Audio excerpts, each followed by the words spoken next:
So just a second.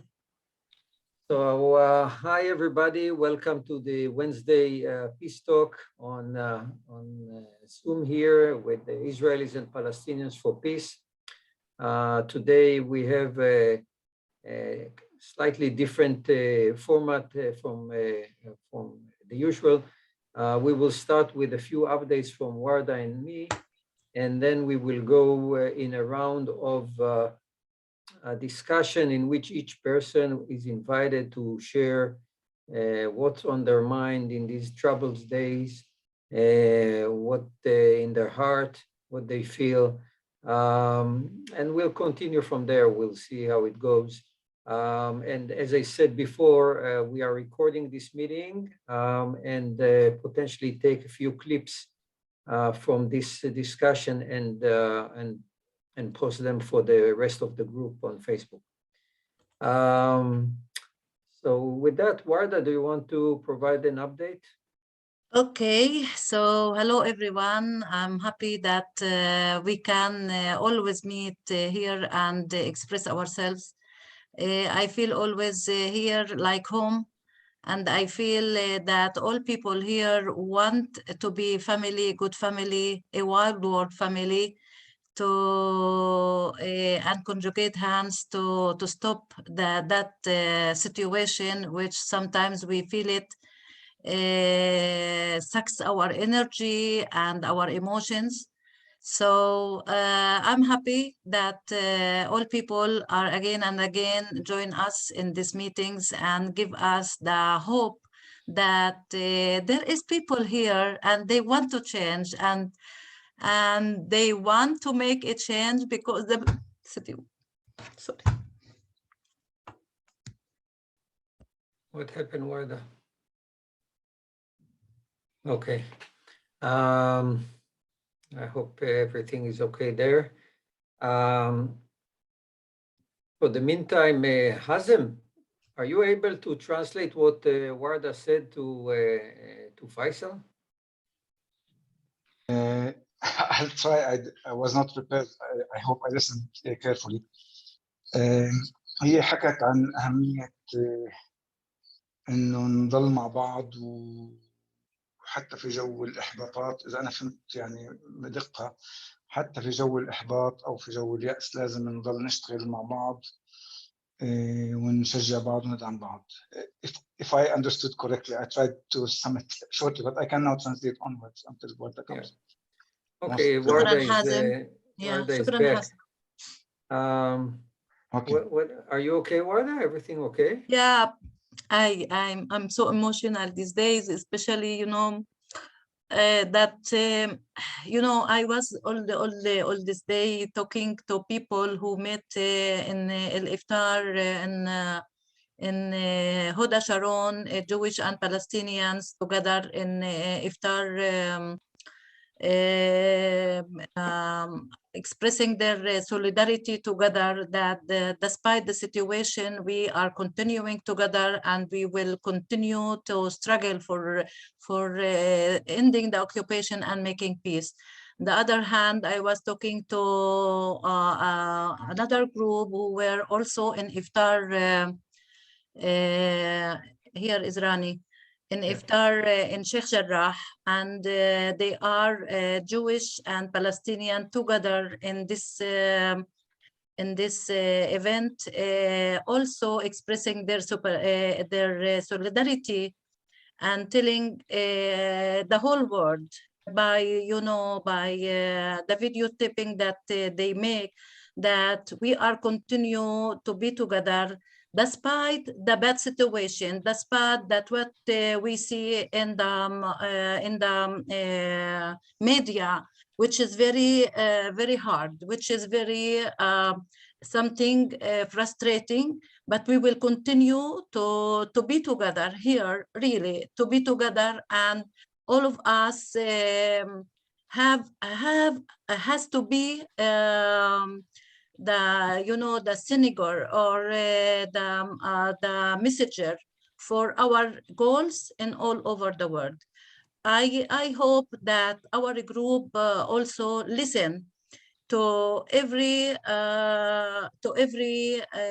heart emotions of everyone, Palestinian or Israeli, because everyone is matter and every emotion is matter. And we want also to let all the leaders in the world to start taking care of the situation, not to sit in their comfort zone and said it's away from us, because it spread. The violence spread, and as it spreaded even in Israel, the violence sometimes start in some place and it spread to other places. It will spread, and I think it will affect all the values all over the world. So it is my message also for all the people here and in our big group and in all over the world. We have together to be conjugating our hands and our hearts and play together the role of being involved, not being in the shell and saying it doesn't matter me. It does matter every one of us, because the values is values. If we teach our children that this okay, it has to be also okay regarding other people and regarding other children. So this is also our mission today and our updates. Yesterday we have a very good meeting with the 6 people who were with us, and we got Lyons. He is not here right now, but we got his letter, and Hagit, Vasily, who is here now, and who was Avi, who is not here now, and we were 6-7 people, also Baruch. We discussed the letter and we built the structure of this letter, which can all adopt it. And we together also want to make the rules how we publish it. Do we make some label for every letter, so we can also make like rating for these letters, and how we encourage everyone to make a letter. And I think we have to start with us. All of us must write a letter and choose his leader to send it. I chose mine, Prime Minister of Canada. I will talk to him because he cares for the environment, and I will also speak about how much the bad situation and the occupation also affect the environment in different ways. So everyone can call and can send his letter to his leader. So I will make where is computer audio content? I don't know. There was some upgrade for the Zoom, and since that time I sometimes don't know how to share. It gives me a video. Share. You have a green button on the bottom, right? Yeah, but when I press it, it gives me basic advanced files, and I try to make, for example, it after basic doesn't give me anything. Advanced gave me PowerPoint virtual background, computer audio video, content from second camera. Interesting. When I look at the basic, I see all my files there. Try when after you do the share in the green button, you'll get to a screen where you see your picture. In the Zoom, touch it first and then share the document you want. It tends to help. It doesn't give me your picture or something. Yesterday I tried it in my Zoom. It gave me that, but here it didn't give me. In my the other Zoom, Mori, not this one. Okay, Okay. Warda, while you are I'll send looking you. for, I'll send you the link in the link of the letter in the so everyone can open it, or maybe you, Mori, open it and share it. yeah, you can send it in the chat and I will share, no problem. Yeah. Okay. 1 minute, please. Now, I would like to say something about the letter because I have a problem that other people might have too. Okay. Okay. I wanted to send a letter to the mayor of Amsterdam, Femke Halsema, because I know she's very sympathetic to all the activities we have here for Jews and Muslims. And I spoke to somebody who works on her staff, and he said, a good idea, but not now, because now they're so involved with the Ukraine and a lot of Ukrainian refugees coming to Amsterdam and coming to the Netherlands. And they're very much behind Zelensky and the Ukraine and not for Putin and Russia. And he said to me, and I don't know if you know anything about this, he said to me, the Palestinians are behind Putin. So this is not a good time to ask the mayor to get involved in any way with the situation. So I don't know if this is really true, if there's one Palestinian who's for Putin, or if all the Palestinians or just the leadership is for Putin. But he said for that reason, this is not a good idea to ask the mayor right now while she's so involved with the Ukraine to support a peace between Israelis and Palestinians. Has anybody else encountered the same problem? I'm Sheila. a Jew, Yeah. Okay. and I can certainly understand the position that Putin has. I think that the Americans are making a very strong propaganda effort, and they're succeeding in this, and they're convincing so many people that Putin is completely like the devil, completely wrong. I don't agree with that, and I'm not Palestinian. I'm Jewish from Canada. I'm sorry to say that I didn't know that the real history of Israel Palestine when I moved here to Israel. So, anyways, definitely not all Jews are against Putin, and I'm sure not all Palestinians support him. No, I don't know what he meant by that, because I hadn't read anything about Palestinian supporting Putin or seen anything on the news about it. So I don't even know how true it is. But right now, the atmosphere in Amsterdam is totally involved with all the Ukrainian refugees who are flooding into the Netherlands, and to have support in an issue where it's unclear whether they are for Putin or against Putin or for Zelensky or whatever, that seemed to him on the staff of the mayor that it was not a good idea to ask the mayor, to send the mayor right now this letter. What was the letter?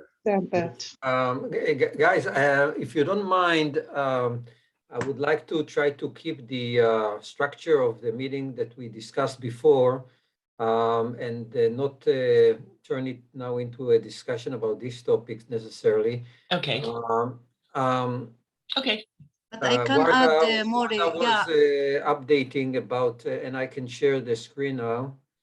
Yeah, I can add also for Sheila that it's not about with Putin, but because it gives the situation, it gives us the opportunity to think about what happened all over these years that we didn't speak about occupation and about violent and you know everything what happened with the Palestinian, while in the other hand all the world stand up with Ukraine. Almost we can say that the same situation, but you know it's not, it's like the double standards that people that other countries behave. Faisal said that there is no tarjami. I also tried. Rani, are you there? Rani?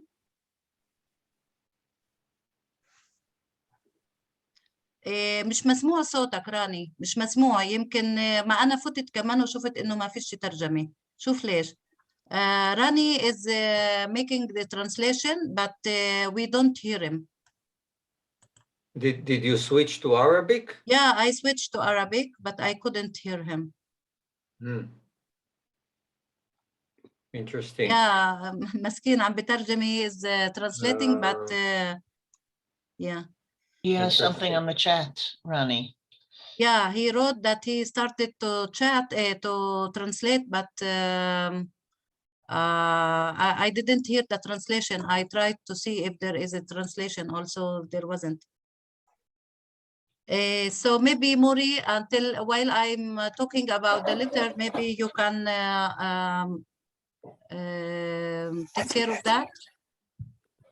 What I did now, I tried to update it. So maybe now it works. Can you check again now on the Arabic?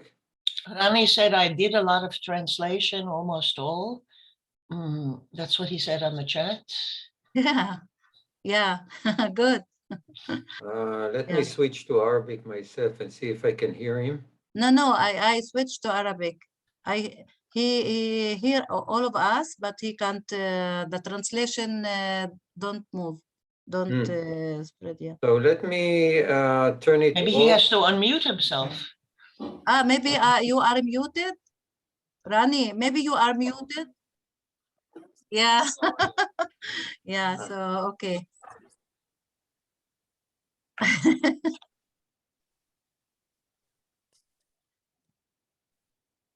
Okay, now it's working. Never mind. It's okay. Okay. فيصل كان عامل ميوت لحاله عشان هيك ما سمعكش، ما سمعتوش. اوكي، شكرا راني، يعطيك الف عافيه. Okay, so this letter, Leon will address this letter to a party in not. Wait 1 minute. I will. Okay, he will address this to one leader in one party in his country. I think he spoke about Belgium, and so he is politician.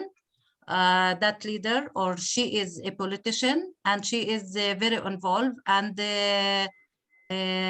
he was also himself also part of the in the primaries one time in his party.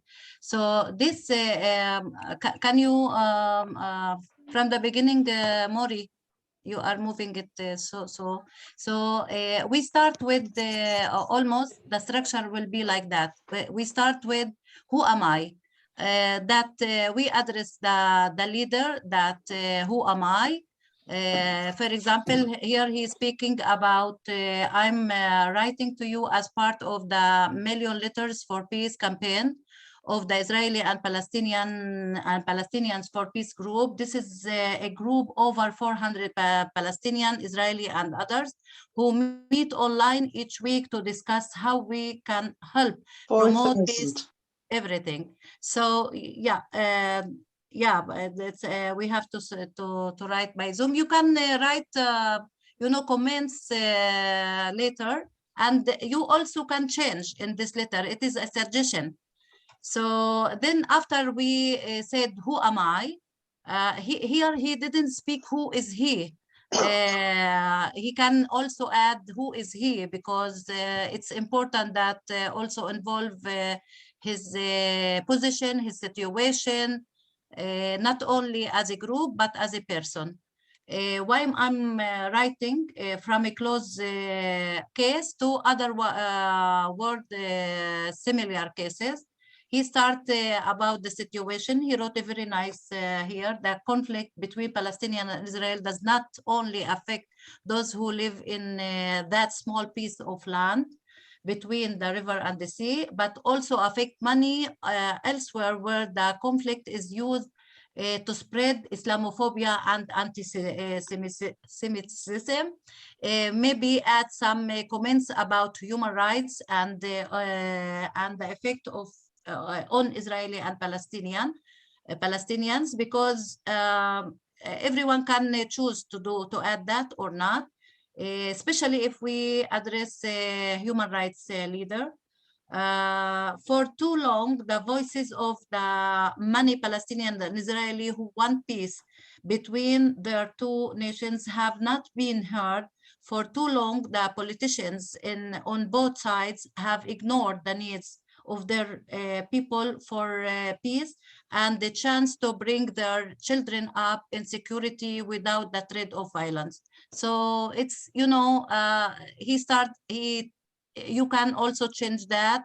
You can come from your perspective and add it. Here he add wider examples.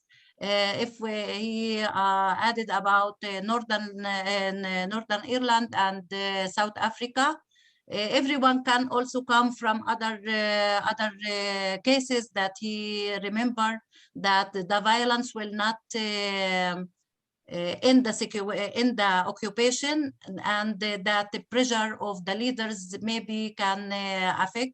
And I always say that our letters can be like, you know, the salt of Gandhi. That was the people who stand all without doing anything and stand against the occupation, and they make an influence all over the world. Maybe our letters will be this salt, and we can affect the leaders. So everyone can also add more and more examples, depend the position that he came from. So this is the examples. What we are asked them to do. So he now addressed the leader. Leon is coming here. As insert job title and the influential leader, can I ask you to use your good offices to work with others around the world, bring the political leaders from both sides together to start to working to resolve this decades old conflict? Can you also give your support to the many groups working in the area for cooperation and peace between Israeli and Palestinians? So everyone can also address his demand in different way, in different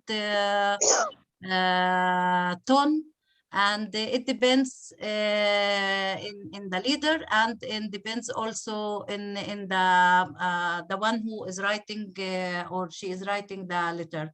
We are also planning Worldwide Day for Peace, and we would be honored if you could give this your active support. Here, I want also to mention Vasily suggestion. He said that if we plan a World Day Peace, we can ask all the people to express a Solidarity Day and have a candle, burn, no, not burn, to turn on a candle. Maybe Vasily, after that, he will explain his idea. In the same time, in the same time, and all over the world. Something happened in Corona, I think, where all the people were standing on the balconies and singing together. It was very nice. Also, it was suggested yesterday that we can add a quote like here, Jonathan Geffen song. We will yet learn to live together between the groves of olive trees. Children will live with fear, without borders, without bomb shelters. On graves, grass will grow for peace and love. 100 years of war, but we have not lost hope, and all will be good. So this letter, maybe we can add more other letters. For example, Mahmoud Darwish, one which is speaking about thinking about the other. And there is many quotes that we can use it. So then we said here that this letter and the reply will be published in our Facebook group. This is about the letter. You can make it smaller, Mori, and so we can see all the structure, and we can also hear comments.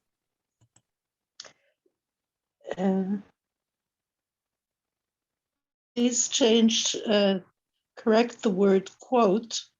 Yeah. It should be Q-U-O-T-E. Okay, it's my mistake. Yeah, I cannot edit it, but you can do that. Okay. Okay. I didn't send you. Yeah, 1 minute. Okay, I will. Yeah, I will change also to commenter, not to viewer. So everyone can also give a comment in the 1 minute.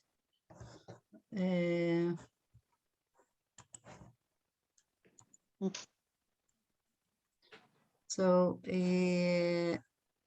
where is the? Okay, if somebody has any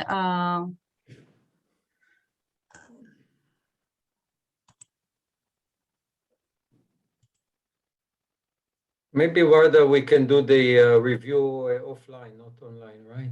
yeah, of course. Oh. Okay, but maybe if people have Comments on the idea or on the implementation. Other than that, let's continue with the round again. Faisal, you have your hand raised. Is it from before or you have something to say important now? פייסל, יש לך משהו דחוף או שזה בהקשר לעוד מקודם?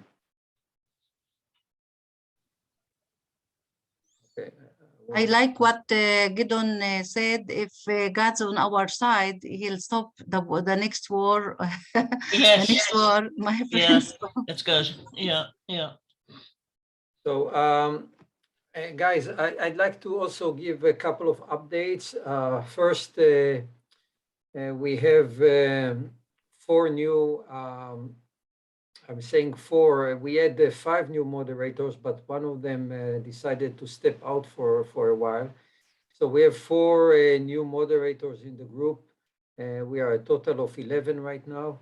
And the idea is to actually make additional effort to keep the discussion respectful and peaceful. And some people expressed disappointment because there was some unpeaceful and unrespectful discussion in the group, in the Facebook group, and therefore we are stepping up and we are going to do more effort to do that, and we are actually going to be more, I would say, quick in removing people that are basically creating a bad atmosphere in our group. We want to keep it a place in which every Palestinian and Israeli who are peaceful can feel at home and can feel respected and belonging, and not having to fight with people who would question whether there is a Palestinian people or not, or things like that. So that's one update that I wanted to share. Another update is both Warda and myself, in addition to being in this group, we are also on the steering committee of the Israeli Peace NGO Forum. And what we do over there is we actually try to create some collaboration between the different peace NGOs in Israel. Members of this group that we are working with include the Women Wage Peace, Combatants for Peace, Standing Together, the Circle of Families, משפחות השכולות, I'm not sure how you say it in English. So quite a few organizations. Bereaved family. Bereaved parent circle. Okay.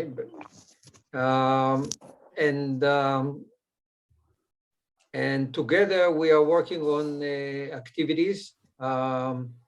So it's important for you to know that activities are done, and our objective is really to bring peace. And the way we think we can bring peace is by changing public opinion so that a majority of people in Israel and in Palestine would basically demand from their leadership a peace agreement. And that's what we do.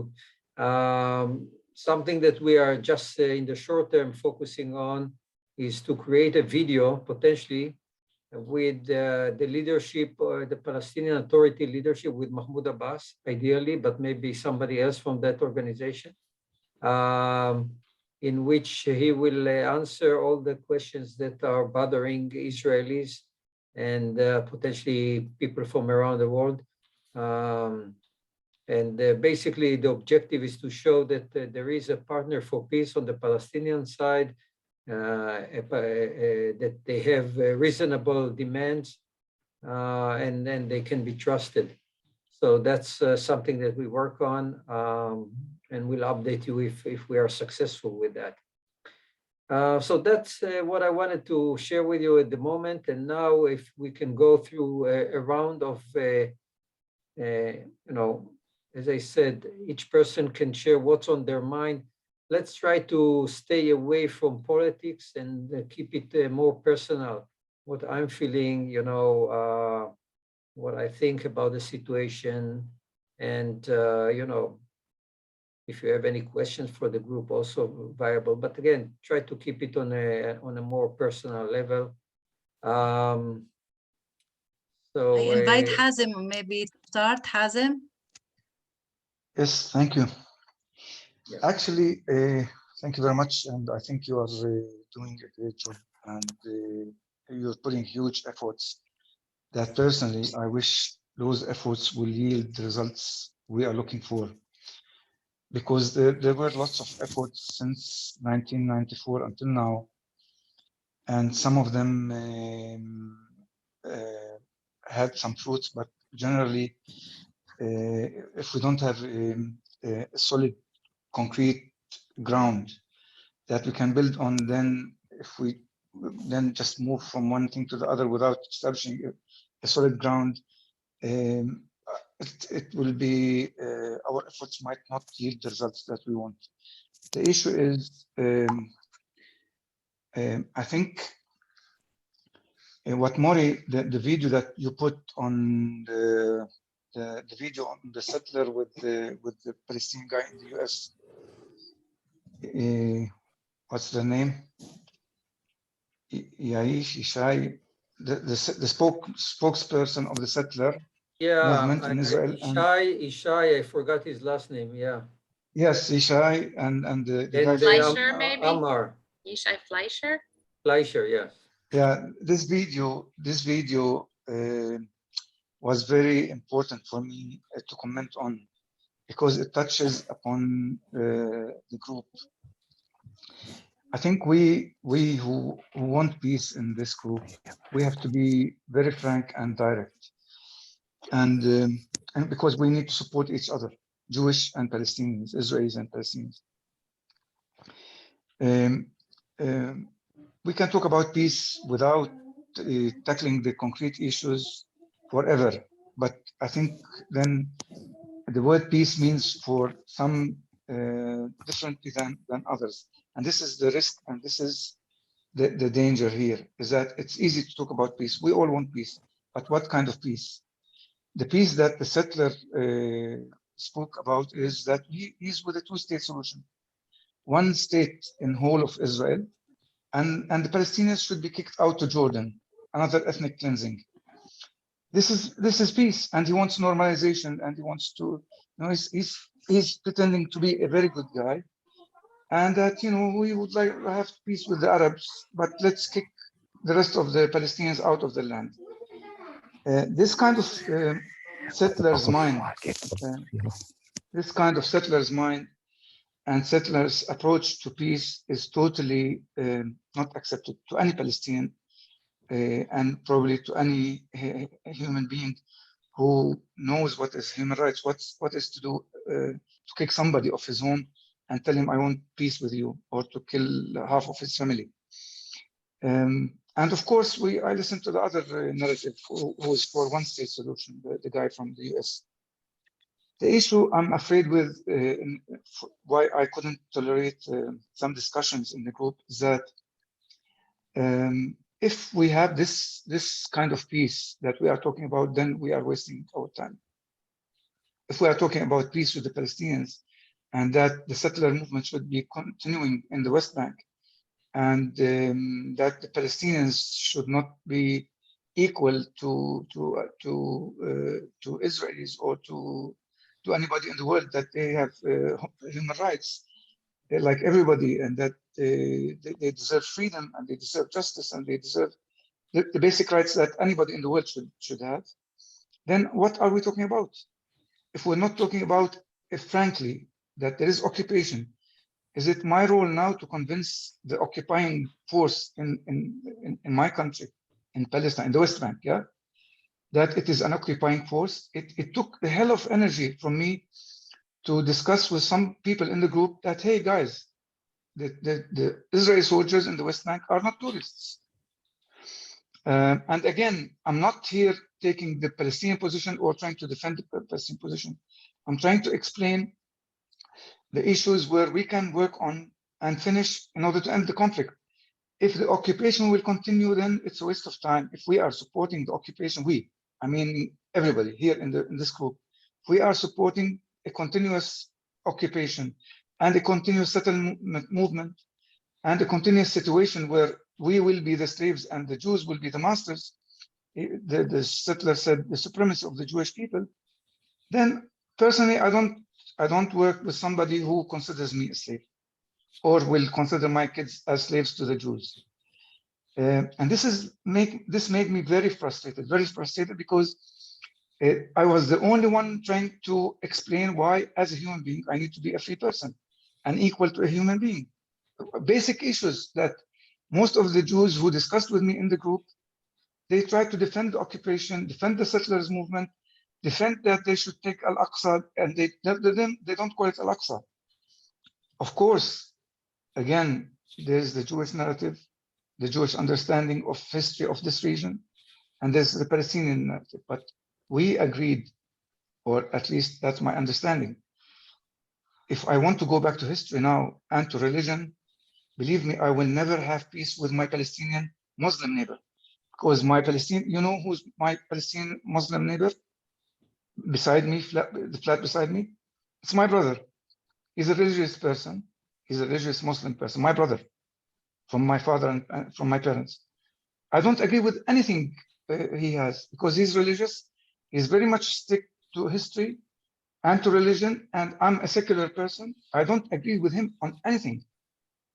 Of course, how can I agree then with a settler who wants to kick me out of the country and I don't have any rights and I'm not a human being? Imagine, because he will use history and religion to continue treating me as a second or third or fourth human level behavior person.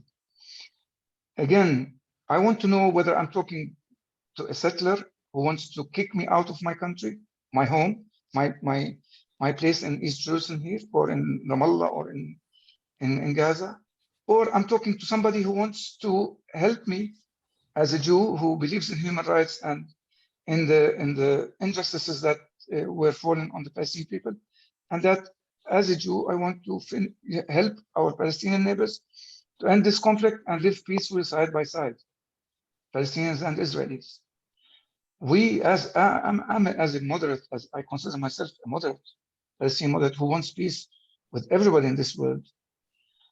My job is to stand to the Palestinian extremists, not to discuss with the Israeli extremists, because I have already discussed. I would never ever reach anywhere with them, because they use religion. God tells them this and that. How can I be right and their God is wrong? Their God tells them kill the Arabs. Like we have people, Muslims on our side in Palestine, who their God tells them kill the Jews. How can I discuss?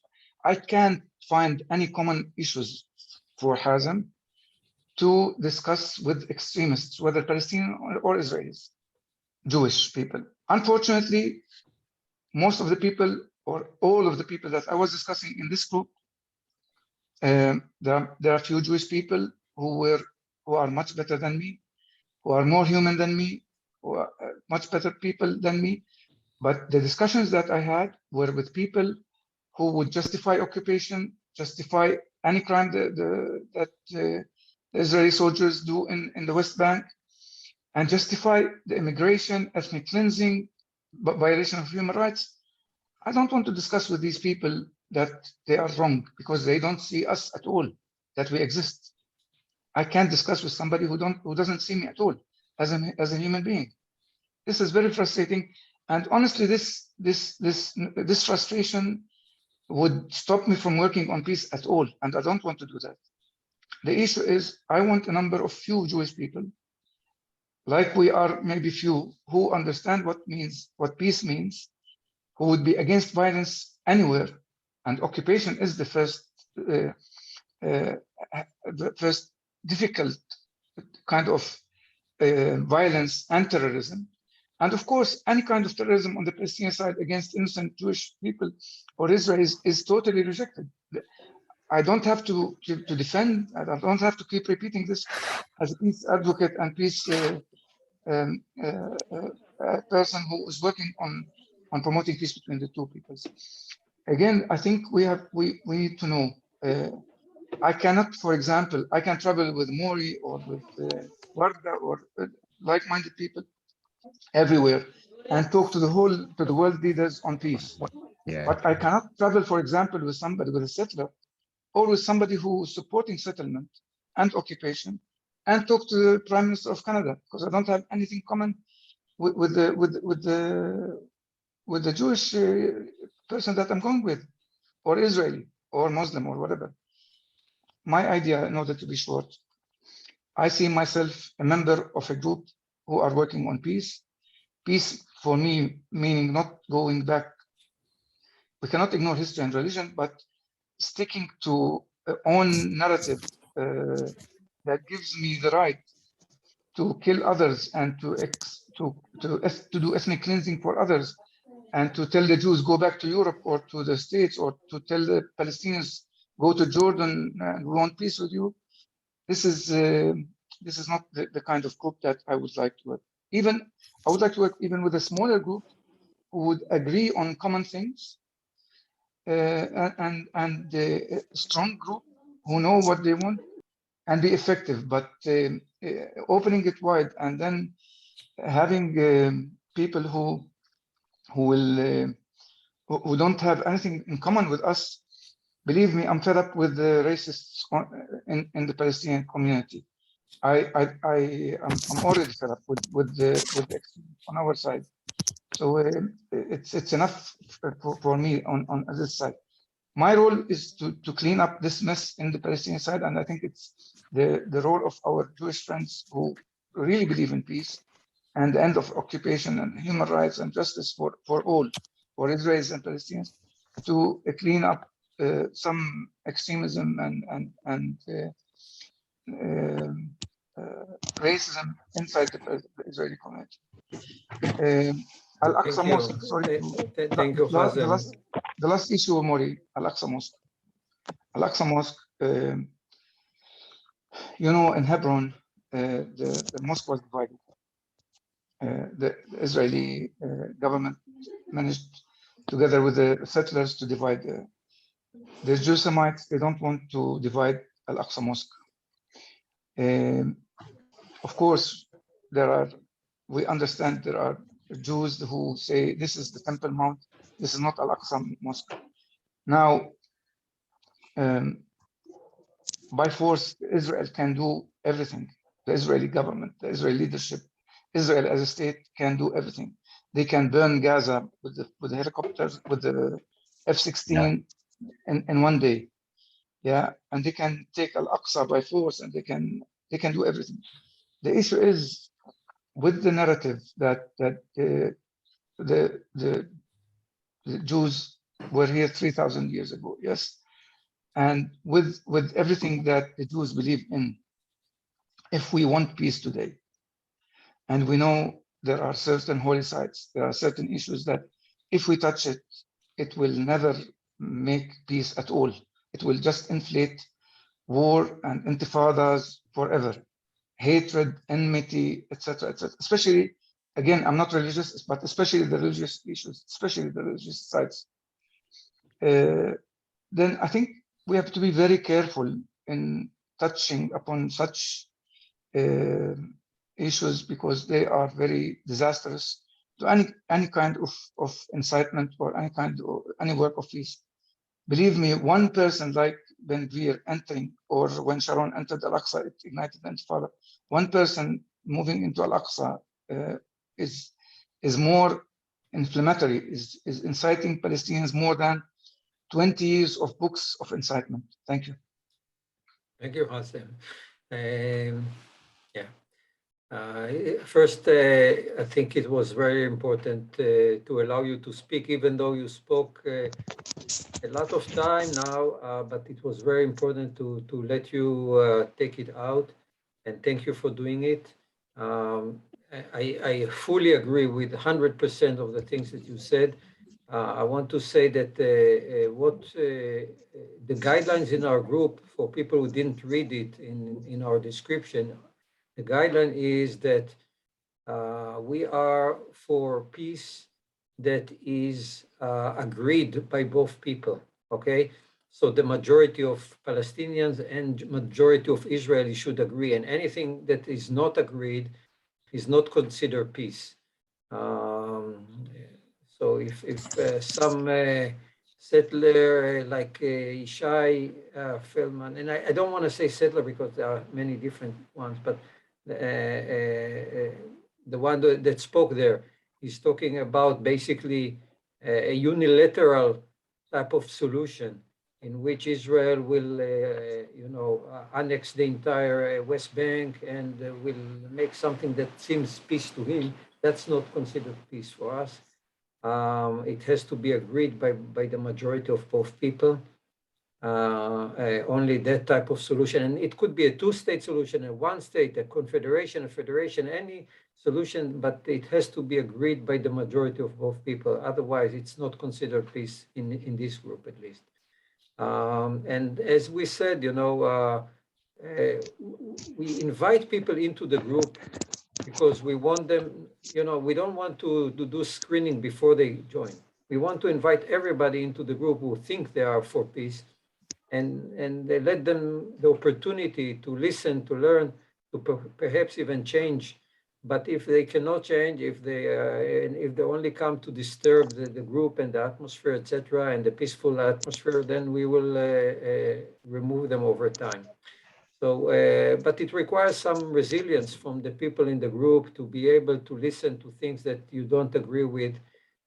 That's part of the deal, I think. So, Warda, who is next? You're muted, Warda. Maybe we can give Sahil to say something. Sahil, you can speak in Arabic also. Sahil? فيصل بدي احكي يا وردة. اوكي فيصل يلا احكي يا فيصل. انت دايما انت كوكب يا عمي عنا. And everybody should switch the language icon to English now, and Rani, maybe you can translate me. احكي بالعربي فيصل.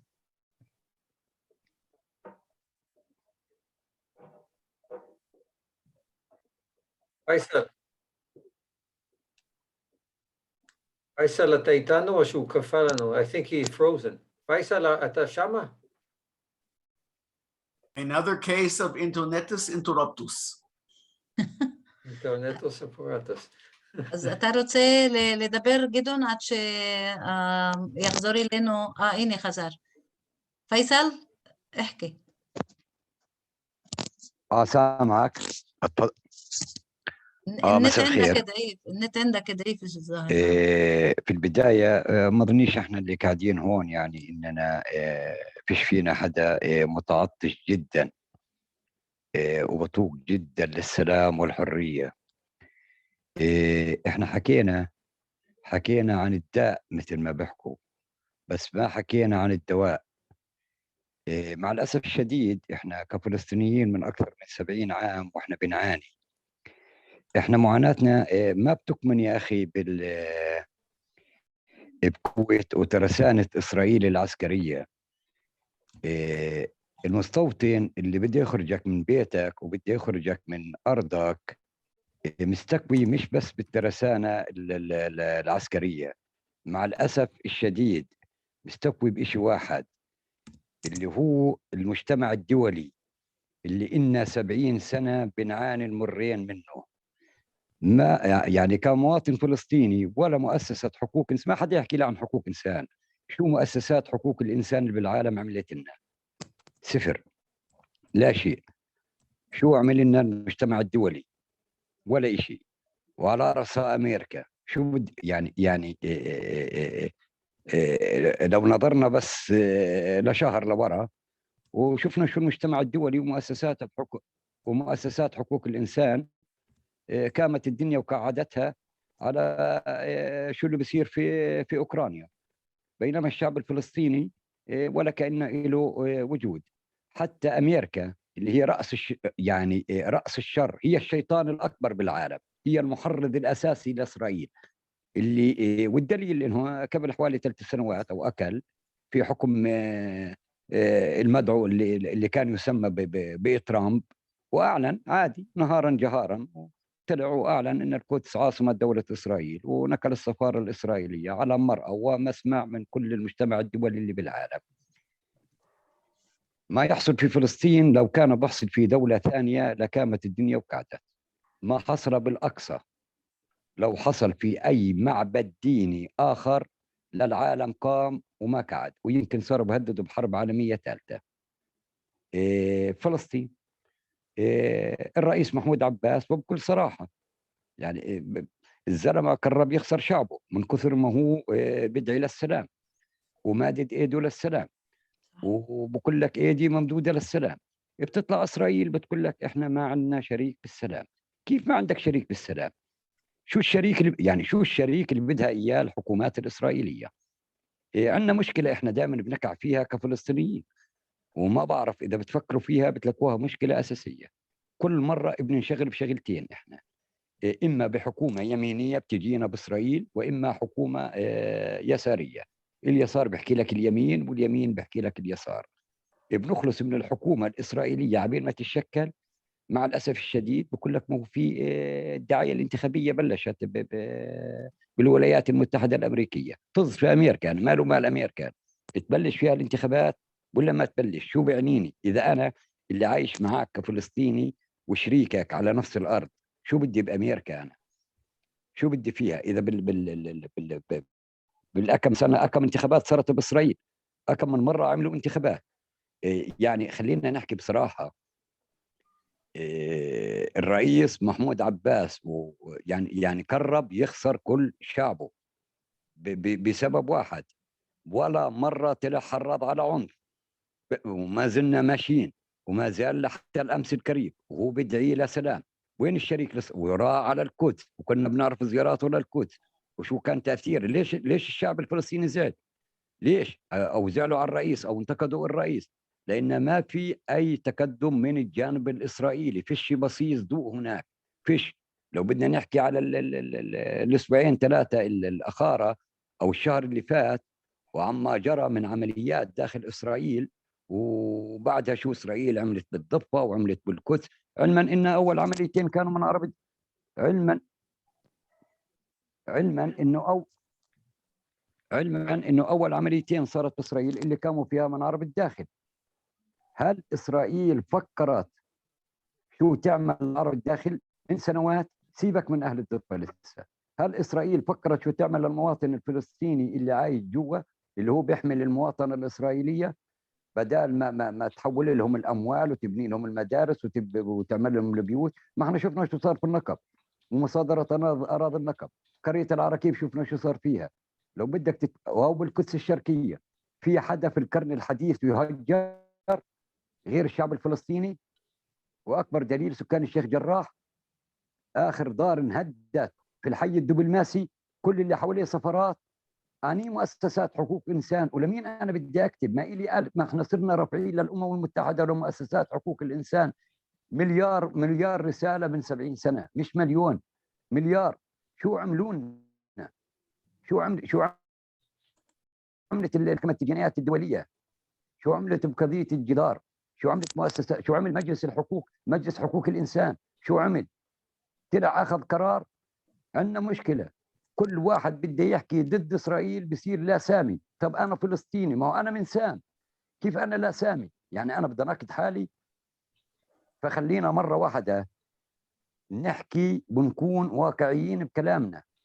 بلا تدخل مجتمع دولي يكون مبني على العدل والمساواه حتى عن طريق المفاوضات السلميه مش رايحين نصل لحل، لان اسرائيل ايدها طويله. أنا كفلسطيني ماذا أملك من قوة ردع اتجاه إسرائيل؟ لا أملك شيء. ما تقولي لي فيك ليش نبرم الله وفيك ليش عندك سلطة في M16 مقابل دبابات ومقابل طيران ومقابل ترسانة نووية، اللي إسرائيل في النووي خط أحمر، اللي لو دولة ثانية تفكر تعمل نووي مثل إيران أو أي دولة أخرى أو كوريا أو أي بلد آخر في العالم بيقوموا بقعد. إسرائيل إيدها ما يسمح لإسرائيل ممنوع على غيرها. لما يصير مش مسموح لإسرائيل، في أمل إن هذا المستوطن لو معاه دبابة برحل برجع جوا. بديش أقول لك يرحل برا فلسطين، بس ممكن إنه يدخل على أراضي إسرائيل ما تسمى أراضي 48. المستوطن مش بالدبابة بحكم فيه، ولا الجندي الإسرائيلي بحكم فيه بدبابته. الجندي الإسرائيلي وترسانته اللي هو أقوى من الترسانة تبعه، متسلح بسلاح المجتمع الدولي، قائم معاه، واقف معاه، داعمه. أنا المجتمع الدولي شو بيعمل لي؟ بس إسرائيل تقصفني بغزة أو بالضفة بيجي بحول لي هالفراطة ابني، يعني على مبدأ أنت كسر وأنا بجبر، يعني بعد ما تروح الأرواح. شو عمل لنا؟ ما هو إحنا خلينا نحكي، لأنه اللي قاعدين من أوروبا وقاعدين من كندا وقاعدين هنا، إحنا بفلسطين. ما يكون لي تجربة كندا وتجربة جنوب أفريقيا. تجربة كندا وتجربة جنوب أفريقيا المجتمع الدولي كان واقف معاهم لأنه مواطنين منهم فيهم. حتى في حوادث في الحرب الأخيرة اللي شغالة لها الكيف ما بين أوكرانيا وروسيا، شفنا حتى وزير رئيس الوزراء او وزير الخارجيه السابق تبع بريطانيا شو حكى، يعني شو حكى؟ يعني قال انا لا اتوقع ان يكون في لاجئين اوروبيين. يعني هذا كان متعارف عليه في دول العالم في اسيا، مش باوروبا. فيصل حتى هم نفسهم ميزوا ما بين sorry for اللاجئ interrupting. فيصل اللي من اصول فيصل sorry for واصول סליחה سوداء. שאני מפריע. ليش العالم بيقعد يتفرج يعني؟ فيصل רק שנייה, פייסל, רק שנייה.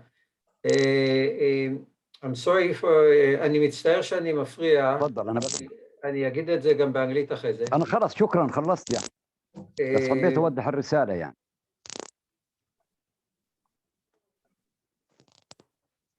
Okay, thank you. Okay, תודה, شكرا. شكرا. Gidon, you're next, please. And by the way, let me remind you, we would like to talk more about our personal feelings today and personal, observations, but not politics so much. Okay, so please, Gidon. Well, I'm a very political person. I think that politics has helped me get to where I am. That is political thinking. I think politics for me is not thinking about a politician or an organization, but policy thinking. I generally agree very much with Chazan, and that's exactly where I am, more or less, maybe a few words. Yeah. I don't know, the guy that just killed somebody wherever on whatever day that was last week, he's not my problem. My problem is Ben Gvir. Yeah. And when Palestinians criticize me, I'm willing to take it, but I'm not willing, and I'm not willing to be criticized for my opinions or something from Jews exactly. And I'm not willing to hear it from somebody criticizing Israel who is not a Palestinian nor an Israeli, and a level that was being criticized in the notes here. I find that very offensive, extremely offensive. And I'm willing to bet there's not one person here to the left of me. Yeah. So that's number one. That's the way I'm feeling right now. Now, the whole thing is, yes, we're not going anyplace. The Palestinians aren't going to go anyplace. And yeah, I feel at home, and I feel at home during the, this is the week of Pesach. I don't go to East Jerusalem because I find it disrespectful to Jews as a whole. We do that. A whole lot of Palestinians consider it, look at it very like, you might say something like, they might call Pesach Eid al-Pita. Because all those, yes, exactly why. So that's why I don't do that.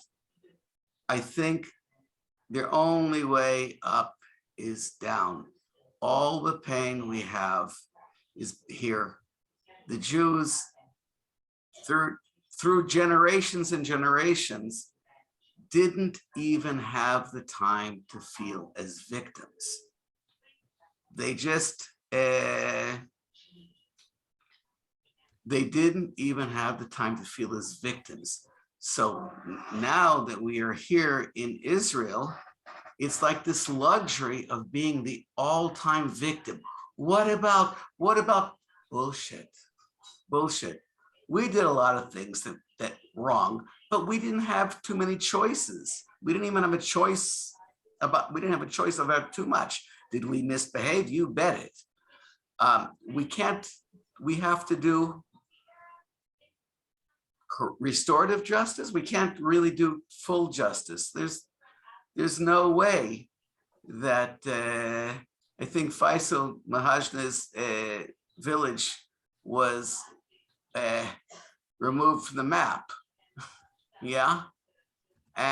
There's nobody there. He could go back in principle, I believe, if we could fix that. But there's lots of places that are not going to happen. And we have to do some kind of corrective justice. I don't know what'll do it. Yeah, because I know when I came to this country, there was something about what they commonly called here Mizrahi Jews, the ones that came from Muslim countries. And there was the first generation of people that came that went to university, and they want to go back to their neighborhood where they grew up, and they wanted a housing to be built that would be correct for them if they were a lawyer or a doctor or something, right? A professor. And I kept there reading, says, I couldn't understand. This is, I couldn't understand. This is, you just buy an apartment where we have the money, or you can get it. Why do you have to live in this neighborhood? Because I couldn't get it. But I also understand that the Palestinians have the same problem.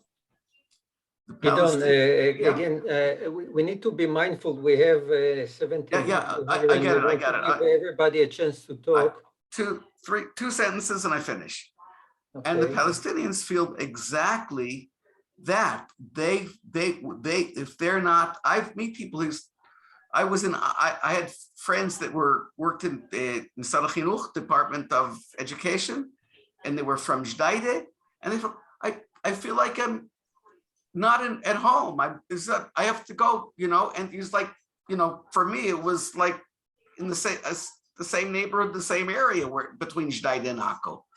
And that's the mentality that's the culture, and we have to figure our way around it. That's all. That's what I got to say. So again, I'd like to keep it one Jew, one Palestinian kind of discussion, if possible.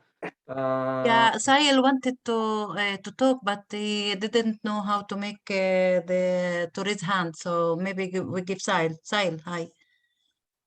Then we go to Leon. مساء الخير جميعا.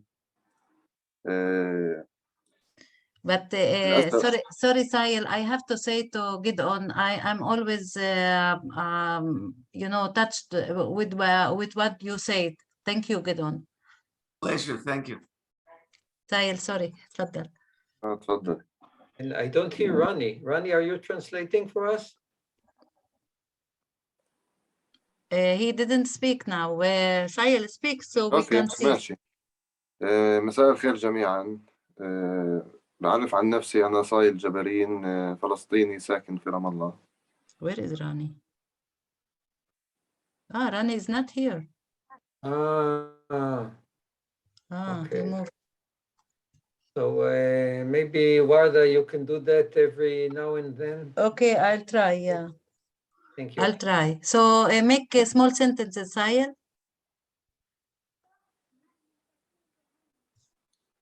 Okay.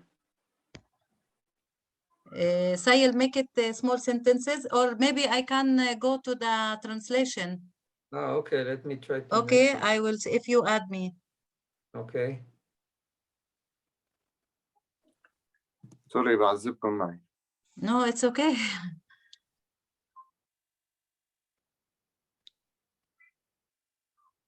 Okay, I made you Warda.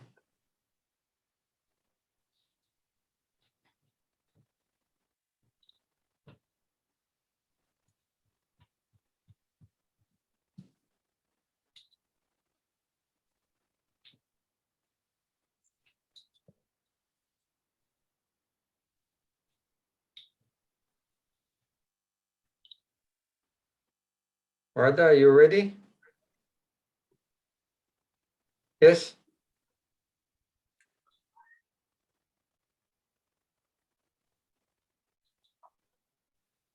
No, I'm in an English mode, so it's okay if I hear you.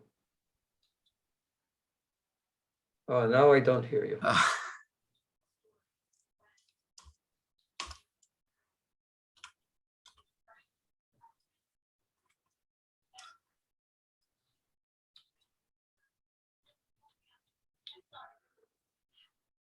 أوكي. مساء الخير. اسمي صايل جبرين فلسطيني مقيم في رام الله.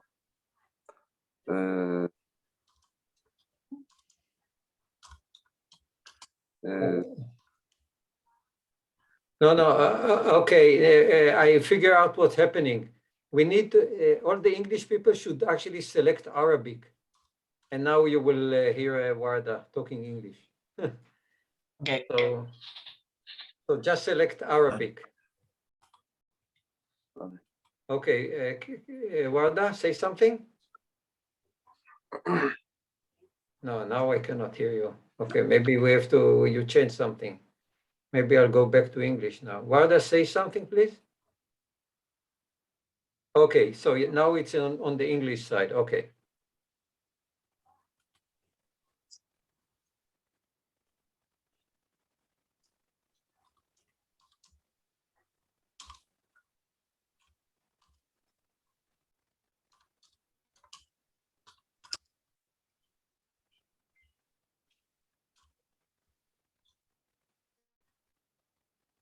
Sahil, can you continue? أوكي.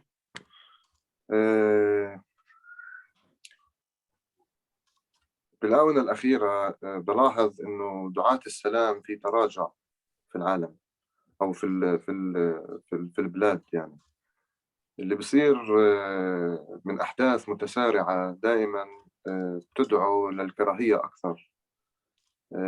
أنا كفلسطيني مقيم في رام الله وعايش في الضفة الغربية، وشايف الأحداث بالعين المجردة مش من الأخبار. أول إشي بحب أنوه لموضوع اللي بيشبهوا الاحتلال الإسرائيلي لفلسطين زي الاحتلال الروسي لأوكرانيا، أو زي الحرب الروسية على أوكرانيا. إحنا أوكرانيا دولة وروسيا دولة، وفي دولتين وفي حرب. إحنا للأسف لا نرتقي لهذا المستوى من العداء، إحنا لسه في عداء أعمق من هيك. إحنا شعب محتل من دولة وليس دولة، والدولة المحتلة بتمارس الفصل العنصري على الشعب بكل تفاصيله. في ناس خايفين إنه يصير فصل عنصري. لا، أنا بطمنكم بقولكم إن إحنا يعني بنعيش الفصل العنصري بكل تفاصيله، بكل حالاته. إحنا لسه أقل أو أبعد من مستوى إنه سلام بين دولة ودولة أو حرب بين دولة ودولة. إحنا بنتعرض للإبادة كل يوم للأسف. للأسف أنا بحكي هذا الحكي. أنا اليوم معكم ومتواجد يعني، وبطالب في السلام من مستنقع عنف أنا الغير طبيعي. المحيط كله خلص، الناس ما بدها يعني، بطلت تآمن في السلام. بس لأني أنا بآمن بالمعجزات، ولأن الأمل عندي ما له حدود، لسه بحاول. وفي معي ناس أقلاء زي ما هو كمان إسرائيليين أقلاء. إحنا ما بنشكل إشي على الشاشة. على الشاشة اللي موجود اليوم هو كله كراهية للأسف. يعني إحنا مش موجودين، إحنا موجودين بين بعض هون على الزوم على المجموعة. زي ما حكى الأخ حازم، يعني الأقلاء اللي فاهمين أو معترفين في بعض يعني كبشر. لما نحكي إنه أنا عايش تحت الفصل العنصري، يعني أنا بشعر من الدولة المحتلة إني أنا إنسان من درجة ثالثة رابعة ثانية، المهم يعني درجات. يعني حتى الاحتلال عمل مني ومن شعبي درجات. يعني هو بيتعامل بدرجات مع الفلسطيني اللي عايش مثلا في القدس الشرقية، غير عن الفلسطيني اللي عايش في الضفة الغربية، غير عن الفلسطيني اللي عايش في فلسطين التاريخية في إسرائيل اليوم. حتى لما يحكي عن الفلسطيني اللي عايش في الشتات والمهجر اللاجئ، هو بيحكوا عنه بصيغة أخرى.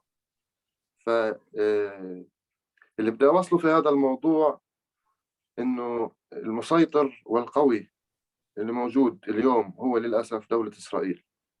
دولة إسرائيل قوية بقوتها وبإيدها الحديدية، بتعمل اللي بدها إياه، وقادرة على أن تعمل أي شيء، وإن كان حتى السلام. يعني إذا هي بدها تعمل سلام بالقوة، حتى لو في الفلسطينيين أغلبهم غير دعاة سلام، بس لو بدها تعمل سلام بالقوة تعمل سلام بالقوة.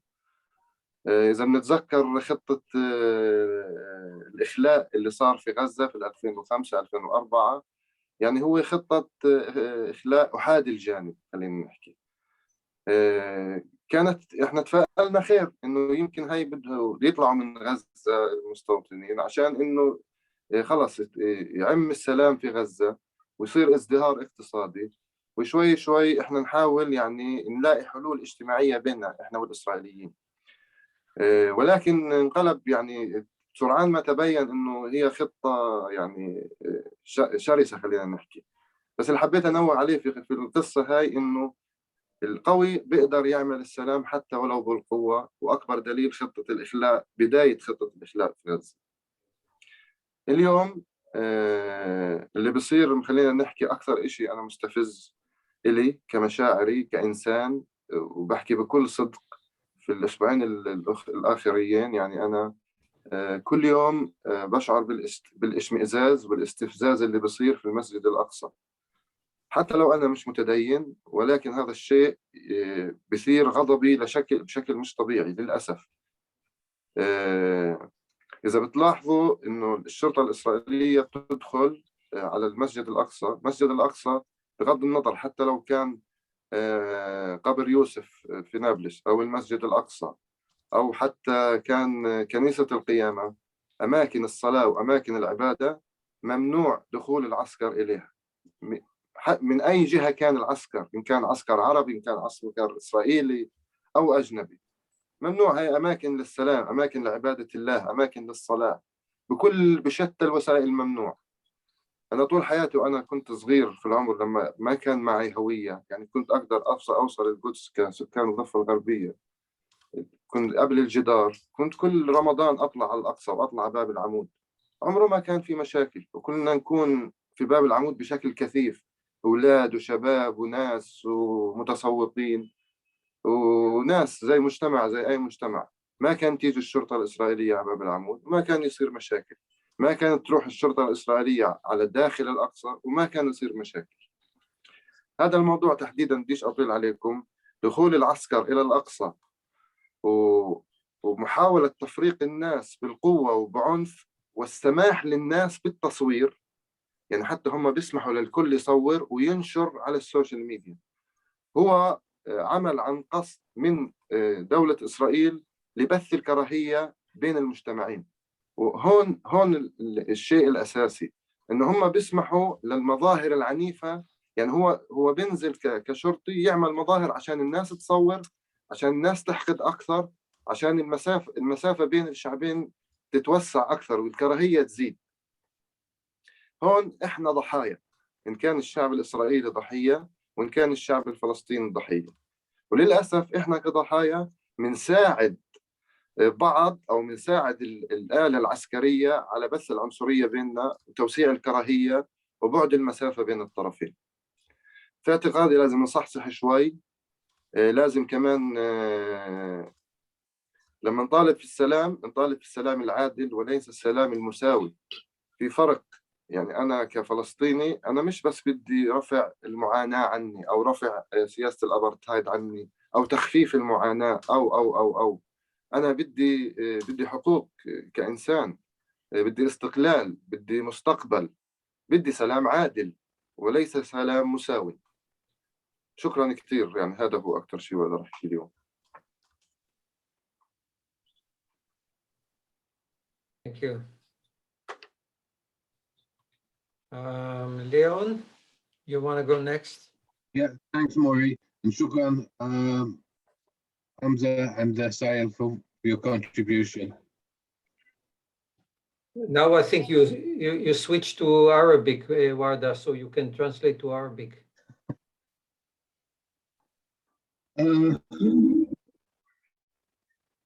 No, we hear you here.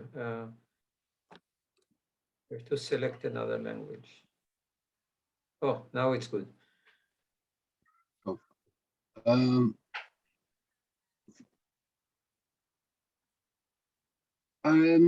As an Israeli, although I've not lived in Israel now for over 30 years, I have known since I served in the Israeli army, in Ramallah and other places, that the occupation is a cancer, not just for Palestinians, but also for Israelis. It is eating away at Israeli society. You just have to see what's happening in Israel itself to know that the occupation will kill Israel if we allow it to continue. Sadly, the politicians on both sides seem more concerned with staying in power than actually building something for the future. It's hard for me to say as somebody who's involved in politics here in Britain, but I think politicians generally, certainly in Israel and in Palestine, too many are more concerned with their position and keeping their position than actually taking the risks needed for peace. It's hard to see the politicians today of the stature of Rabin and even Arafat, who could take that step forward into the unknown. And I think the only way we can actually achieve peace, and I don't care, and I've come to the conclusion now that it's not important whether it's one state, two states, a federation, that's not important. What's important is that the people start to believe in peace. And if the people start to believe in peace, the politicians will start to believe in peace, and then we'll find a solution. And it might be something totally different from what we all talk about. But the important thing is to get people to believe there is something worth living for rather than dying for. Joseph was talking about justice in the chat. For me, the important justice is for the children of my family in Israel. It's for the children of my friends in Israel and the grandchildren, that they don't have to go through another war. That for me would be justice. We can all talk about how to repair the justice of what has happened, but we can't change what has happened. We can change what will happen. And that is what we must fight for. And that is why it is so important that we work together to bring peace, to get the people of Palestine and the people of Israel to believe in peace. Hatred is easy to gain votes with, and it's easy to push people to hate each other. It's harder to get people to trust each other, but that is what we have to do, and that is how we must fight harder. Thank you, Leon. Totally agree. Faisal Mahajne, do you want to say something?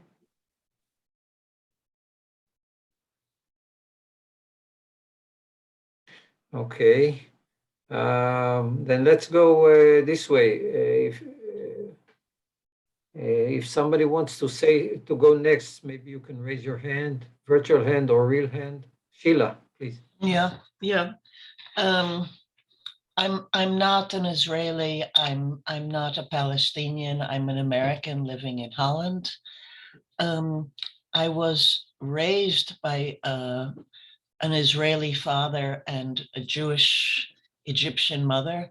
And in our home, as I was growing up, this subject of how Israelis and Palestinians are to live in peace was the conversation almost every evening. People would come to our home, Israelis and Palestinians, and talk about it. My parents were communists, their friends were communists. In the communist world, talking together about things like this seemed like the way to do it.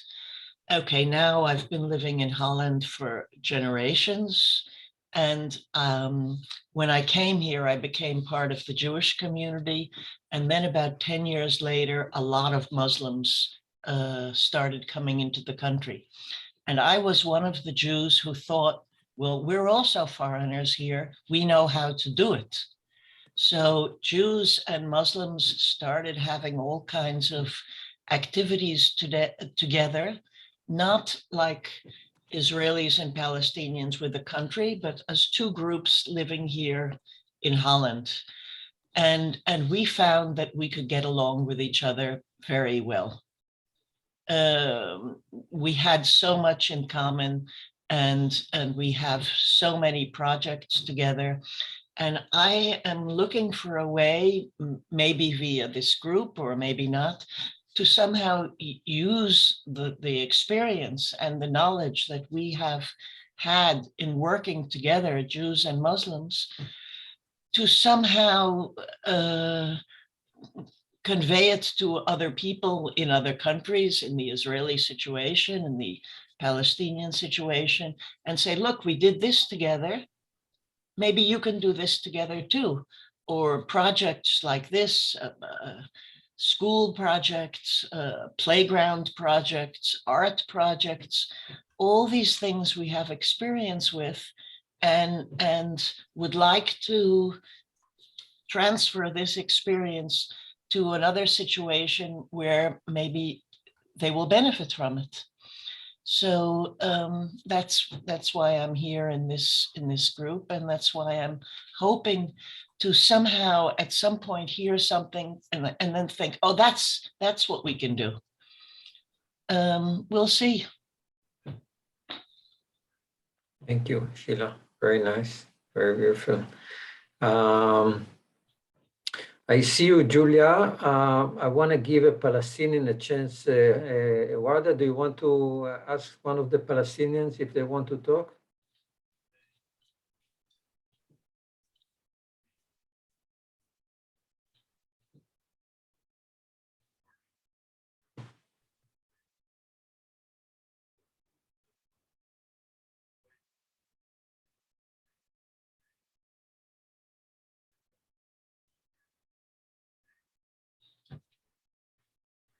We don't hear Warda, Mori. Yeah, only if you choose Arabic, you will hear her. Okay, thanks. Yes, now Yes, we, yes. now we hear her.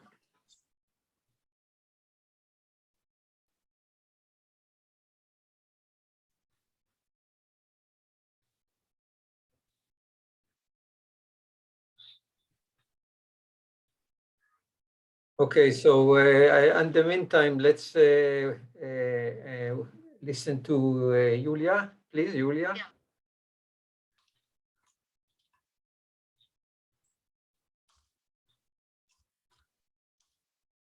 Yes. Still hear you, yeah.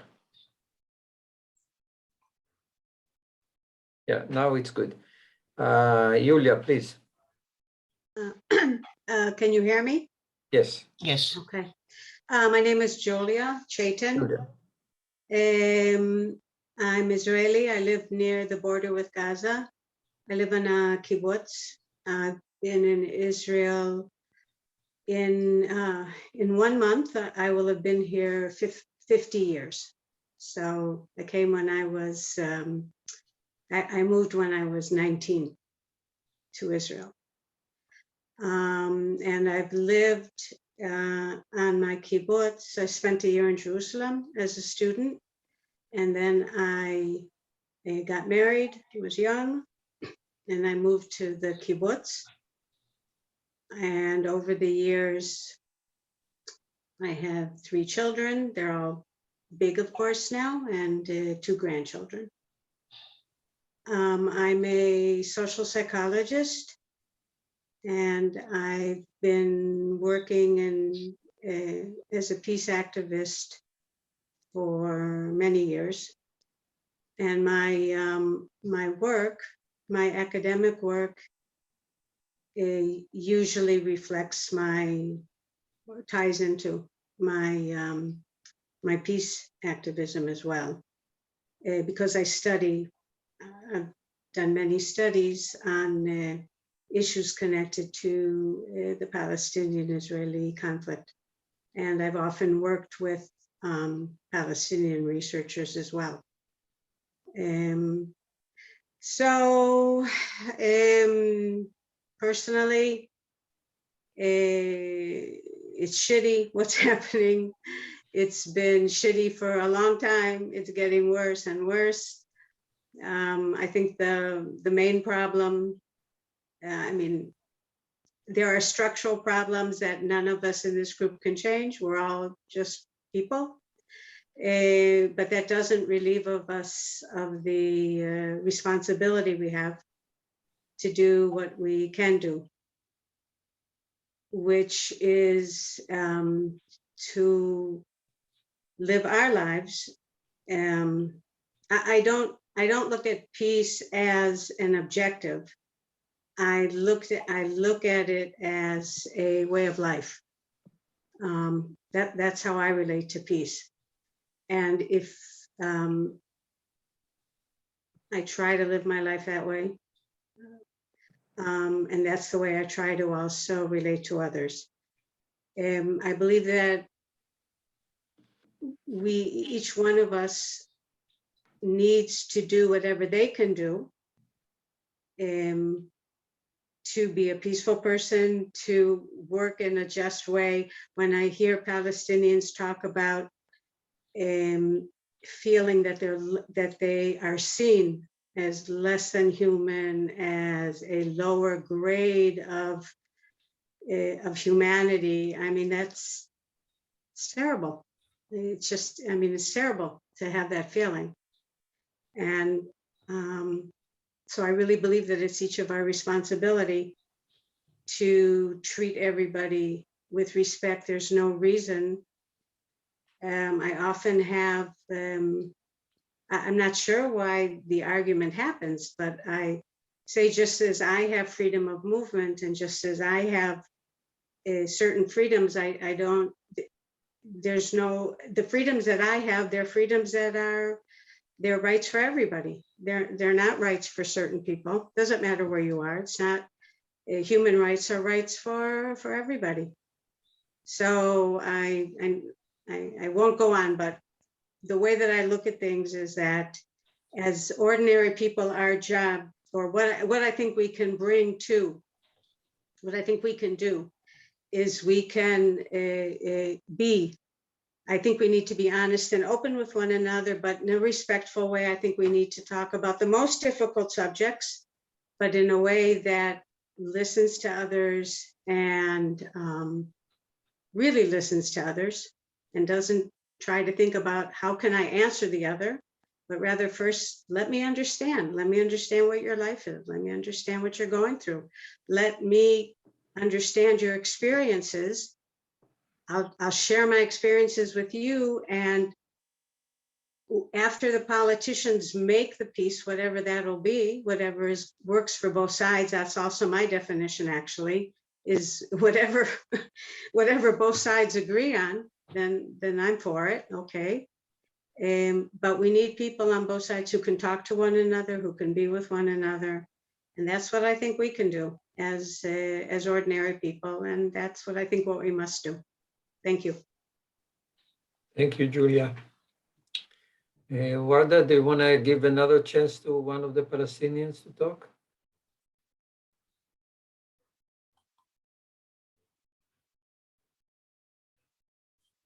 And all the English-speaking guys, she's now talking to on the Arabic channel, so that's why you can hear her. Can I talk, Mari? Yes, Hassan. Yeah. I want to mention my fear. My fear is that when the Israeli society elect such right-wing, before it was Netanyahu, and today this government is headed by Bennett. No, Warda, now you are on the English channel. Still on the English.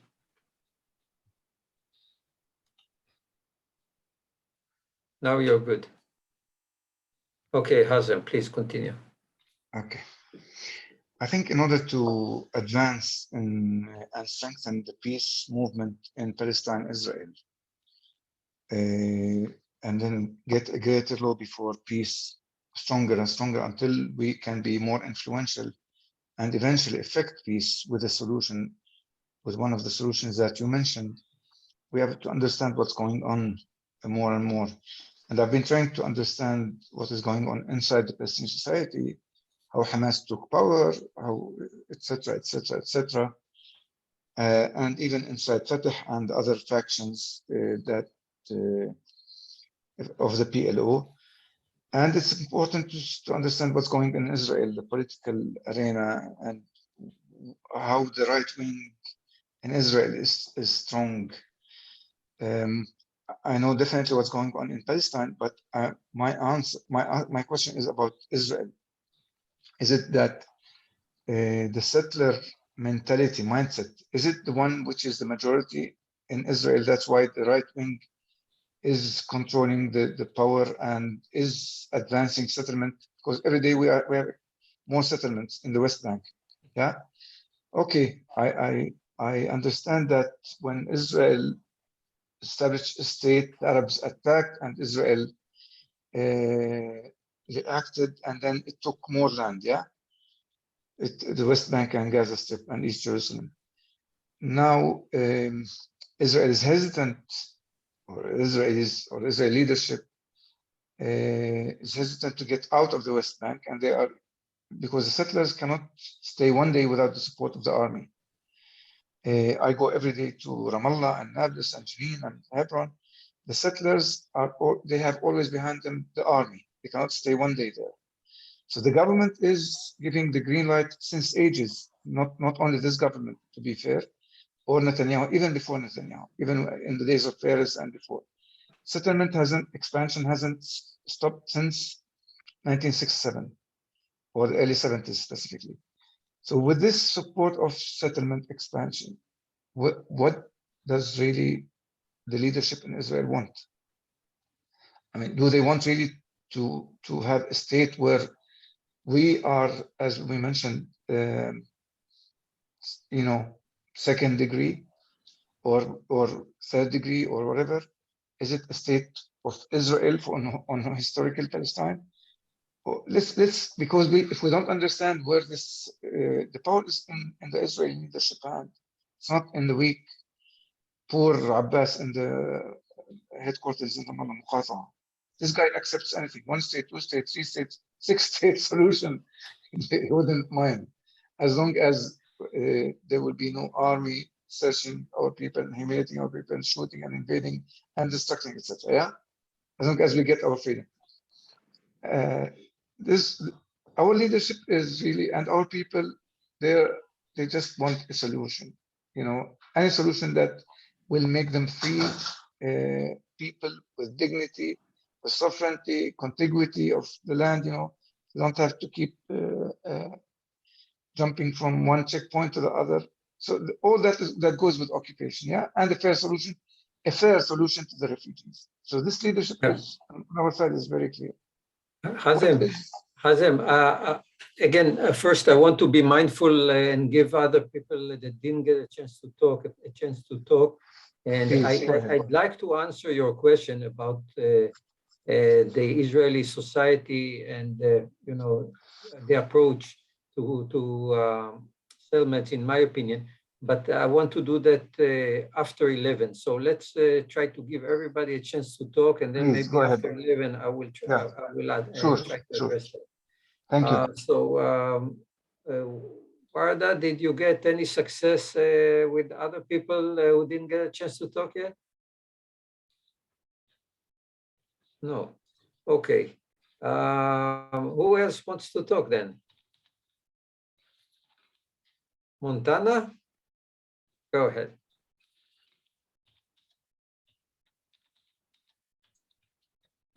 It's funny, I raised my hand like an hour ago and it disappeared.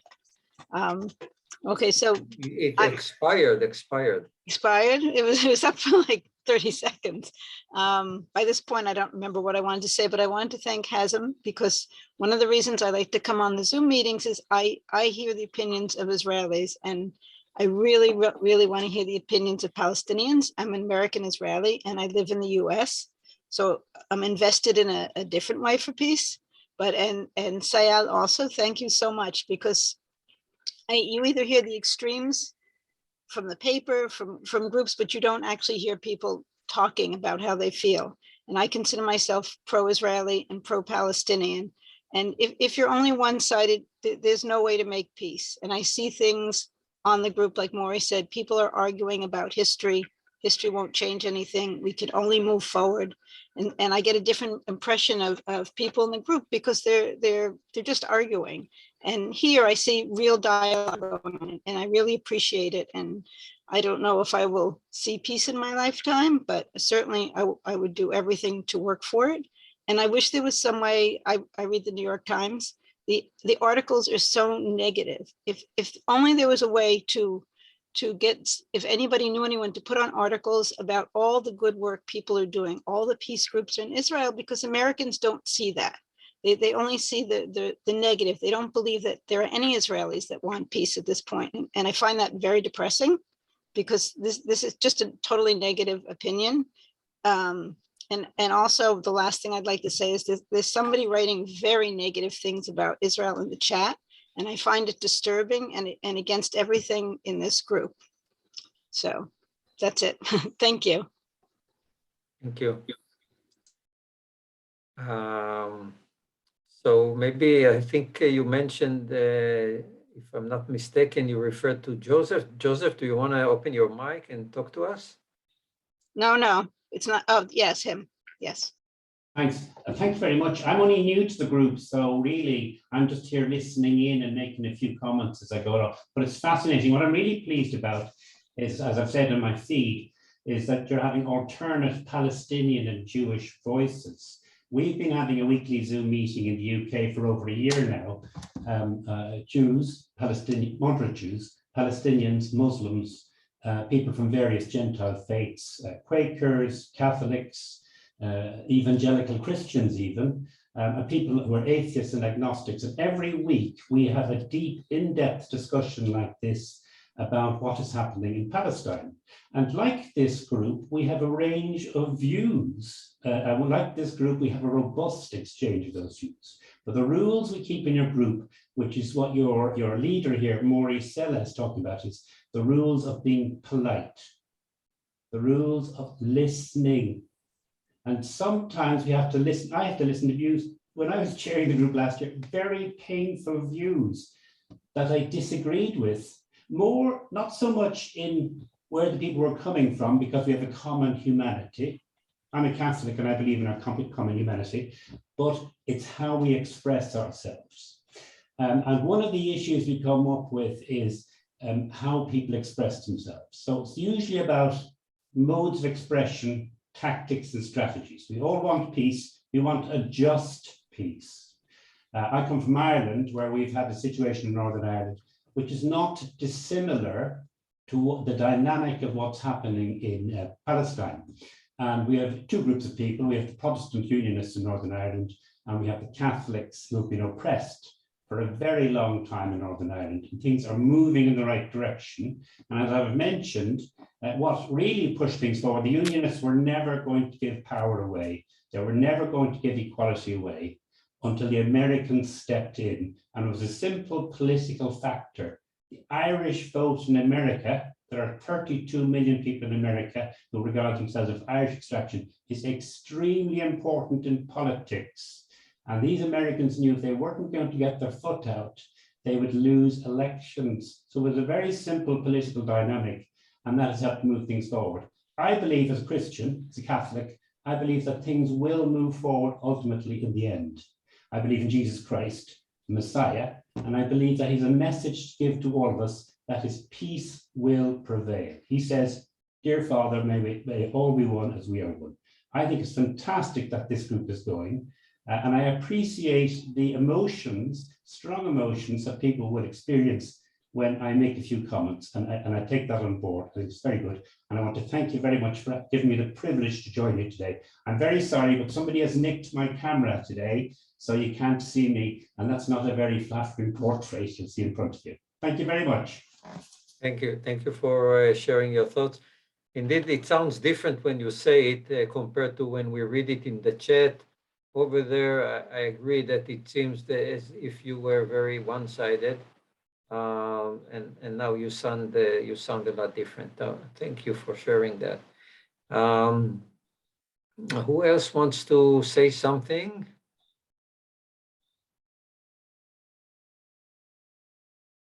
So until people volunteer to talk, I want to, in a way, address what Hazem asked, and also refer to some of the other comments that were made, especially about Al-Aqsa. I think, so about the dynamics of the politics in Israel and the public opinion in Israel. Indeed, since I think it was 2000, what was it, when Bibi went to power, 2005 or so, since then, there is a shift in public opinion in Israel. I think it started actually, well, sorry, in 2005, it was still Sharon in power. And actually, public opinion started to shift when Israel moved out of Gaza, and in 2005, and then there was an election in the Palestinian Authority, and Hamas was elected. I think that was a big, I would say, bomb to Israel, to Israelis. And since then, a lot of the Israelis who felt peace is possible, today, until today, they feel peace may not be possible. They are concerned that there is a majority of Palestinians who support Hamas, and basically what they view in here is an Islamic state that is basically interested in the destruction of Israel. And that's what they fear could happen if we give up the West Bank also. And then again, there is an election and Hamas is taking over. And we are now facing a situation in which there is Hamas both in Gaza and in the West Bank. And we are facing rockets and such from both sides. This is something that most Israelis don't want to take the chance. They don't want to give peace a chance because they are concerned of this situation. Now, that's one, I would say that's the majority of Israelis. There's also the most right-wing side of the map, which is mostly religious people, maybe 30%, 20% of the population. And they are not that concerned about security, but they basically believe that Israel, from the river to the sea, belongs to the Jews, and they want to basically control that area. And some of them want to give Palestinians some rights, some of them don't.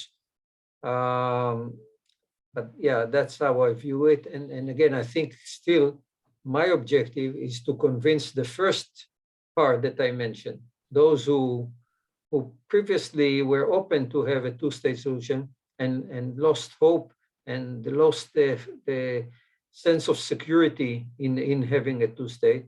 My objective is to kind of show these people that peace is still possible and could be more secure than even the current situation.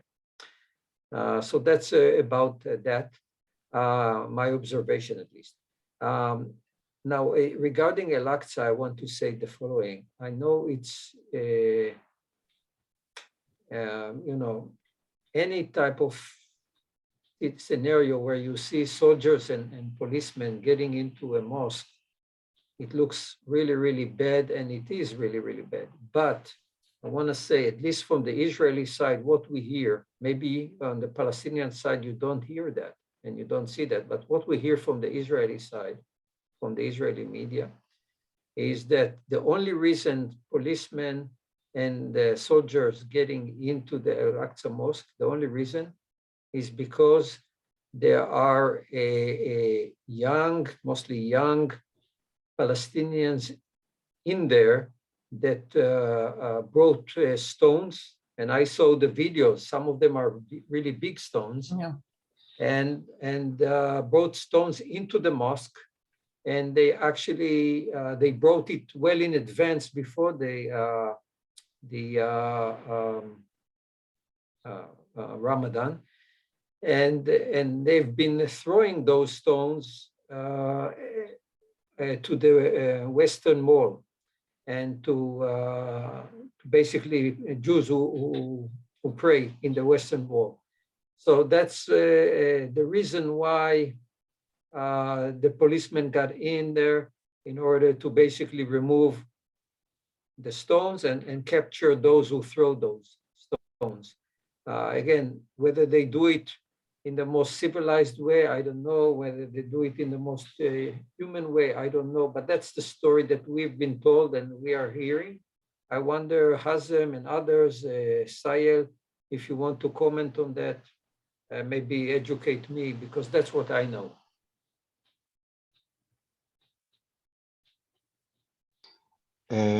Personally, I think as the Israeli soldiers and army can prevent a whole camp of refugees from throwing stones at car patrols, army patrols going through in front of the camp, they put a barrier or a wire, or they can, some divide between both sides, so they can raise the wall or with whatever kind of division between Al-Aqsa and the Wailing Wall where the Jews pray on the other side.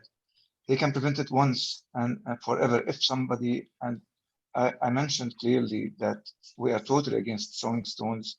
And I saw some big stones and some small stones and young boys and teenagers and 20 people in the 20s throwing stones, definitely. The issue is, in order to be genuine, Maury, and to be, as peace activists, clear to see how can we solve this. Again, I'm not a religious person. I would prefer if they turn all the holy sites into libraries. Myself, I'm not a religious person. Yes, but the issue, we want to calm things down and not inflate things and make things more volatile and inflammatory. Going back to 3,000 years ago, if some Jews think they have to take back all Palestine and all the holy sites because this is originally Jewish, then we will be in a problem. If what happened in Hebron, taking half of the mosque, Palestinians and Muslims around the world, not only in this region, are afraid that this will be copied in Al-Aqsa. We have to be frank. If this is the plan for the government, I'm not talking for the peace activists, I'm talking about if this is a plan of the settlers and supported by the government, and this is what we feel, that this is the plan. They plan to take whatever of Al-Aqsa, yeah, because the Jews have their, I don't know if all the Jews, that's why I'm asking, and I'm asking you more. I really don't think, Hazem, I really don't think there is any plan of Israel to take over Al-Aqsa. I don't think that's the plan. But again, we as Muslims, and I know Al-Waqf, they don't have any problem in visitors, whether Christians, tourists, whether atheists, Japanese, Buddhists. We don't have any problem in tourists, including Jewish tourists, going into Al-Aqsa. But we are definitely provoked to hell, as all our Palestinian colleagues mentioned about Al-Aqsa, when somebody like Ben Gvir and these extreme settler religious people take a goat or declare prizes for somebody who will. This is a provocation for all Muslims in the world. Again, I agree. For me, I prefer all the holy sites to be libraries. For me, I'm not provoked personally, but what I care about a peace activist is that we have to see how to calm things down and not make things more volatile and increase the level of enmity which already exists and which already is very dangerous and which is very frustrating for those who want peace. The most killing points is to touch on religious issues. Our conflict should be solved politically, two-state solution, three, whatever. And if we talk about religious issues, this should be the last issue to see some kind of solution where both people would accept. Yeah. In the future, it will change. We will never care about, I can go to the Wailing Wall, a Jew can come without army. In the future, it will be open and we will look at these periods as very stupid periods. But the issue is because today, all the Muslims of the world are looking at Al-Aqsa very closely and any picture, we have seen the army doing very, very harsh things, breaking legs, hitting on the knees, attacking children in Al-Aqsa and women. Have you also seen those young Palestinians with the stones in Al-Aqsa? Yes, I told you, not only stones, with bigger stones, as you mentioned. But again, all this anger, and we as Palestinians, we are not an army. Our army is serving the Israel's agenda, as you know. Our president and our army and our security forces, their main target, the main task is to protect Israel from any non-violence. This is our army's. We don't, as people. No, Warda, now you're on the English channel. again, I'm totally against throwing stones because this is also violence, whether in Al-Aqsa on civilians or even on soldiers. I believe in non-violent resistance. I mentioned this a number of times. But the issue, I'm not justifying it. I'm just trying to let you understand that when you feel very weak, hopeless, nobody is helping you, etc., helpless, even the Arab world today is signing agreements with Israel. The Palestinians feel lonely, attacked. They see that we have 45 people who were killed. We have a number of Israelis who were killed in less than 10, probably. I think 6 were killed from January until now. The issue is we look ourselves as Palestinians as weak in front of a big power like Israel with that strong army. That's why I think this hopelessness drives our people crazy. And this is why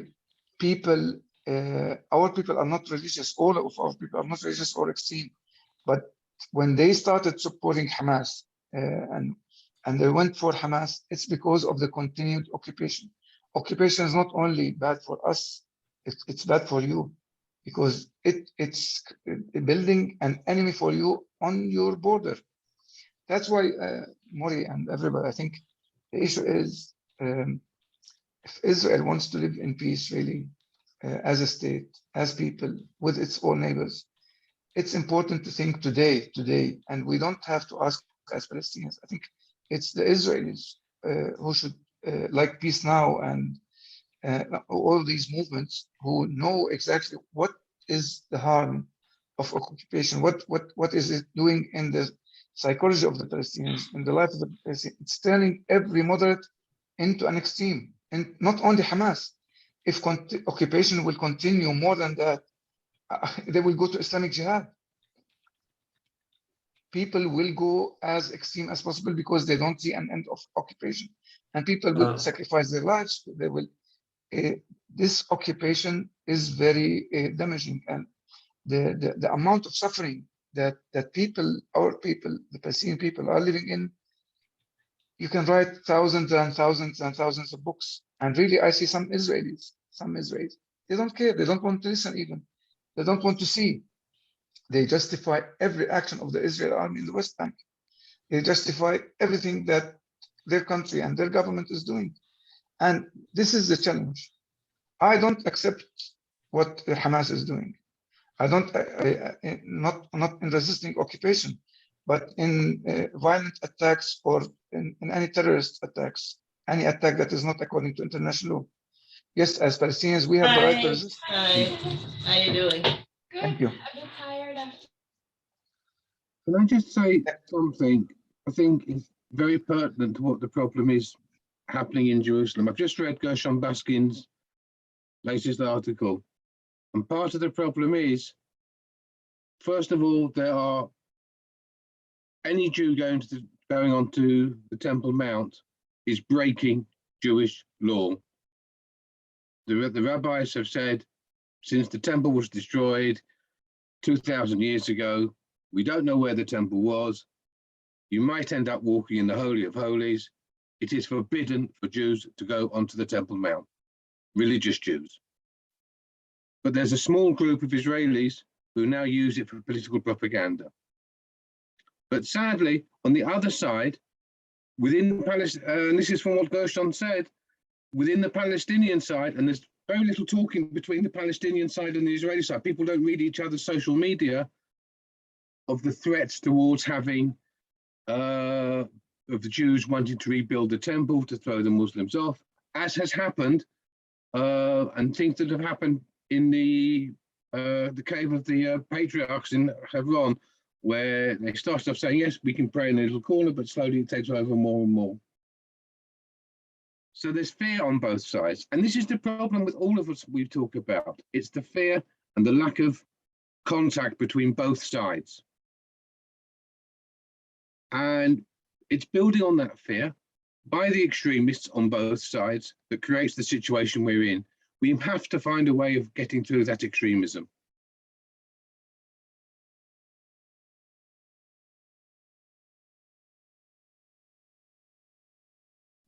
Hello, can I say something? Yeah, I just wanted to, my name is Stacy. I just wanted to tell you that I posted a link to a article where Lapid is saying, I guess he's hearing that the Palestinians are afraid that we're going to take over the Al-Aqsa Mosque, etc. So it's just an article with him saying, like, don't worry, this is not what's going on. I don't know why people think this is what's going on. And if anybody's interested, I just put that article in the chat.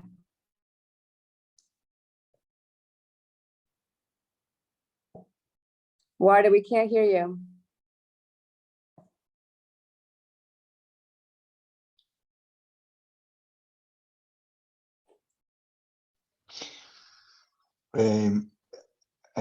One point is that it's not only in Hebron that the settlers have taken part of the holy site of Hebron. It's in a number of mosques. I don't know why. I mean, if I don't know why you have all Israel, Palestine, yeah? Why can't the Jews build separate holy sites for them? Why conquer a mosque and divide it into a Jew and between Jews and Muslims? Why conquer a mosque and divide it? Why don't you build as much? I mean, you have the power, you have the money. Build as much synagogues as you want. Why come and take mosque? Hazem, is that you speaking? Yes, it's a question. So I don't know the history, but I assume, like, first of all, everybody knows that. So people do build synagogues. You know, if they build a new community, they build a synagogue. I don't think it has anything to do with wanting to take over just mosques anywhere, because, you know, we don't do that all over Israel. I don't know a lot of the history, but I think that there is specific history. Well, we know that there's specific history where the Al-Aqsa Mosque is, but I think there's also history in Hebron that's very important. I'm not saying that this is what should happen. I'm just trying to give an explanation. I don't think random mosques would ever be taken over. I think it has to do with whatever was on that site or under that site or whatever. I'm not saying that's a good enough explanation. That's what I think is going on. Thank you.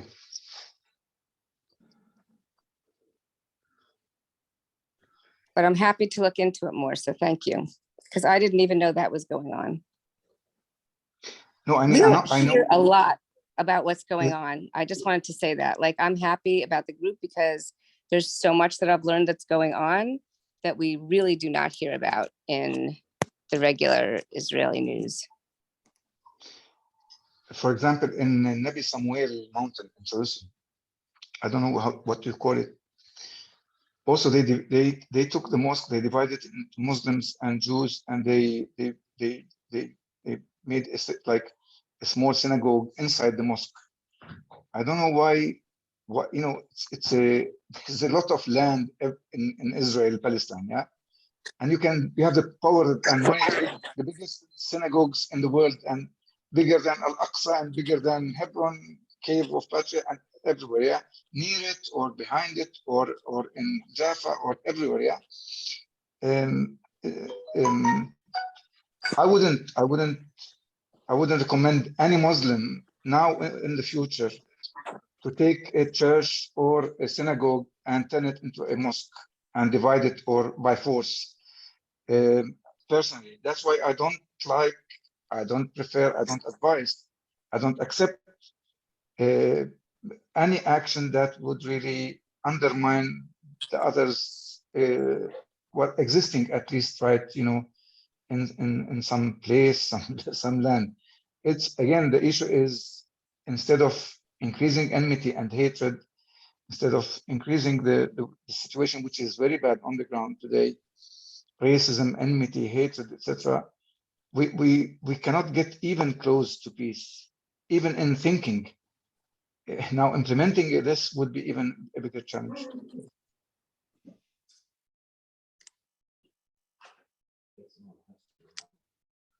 I agree.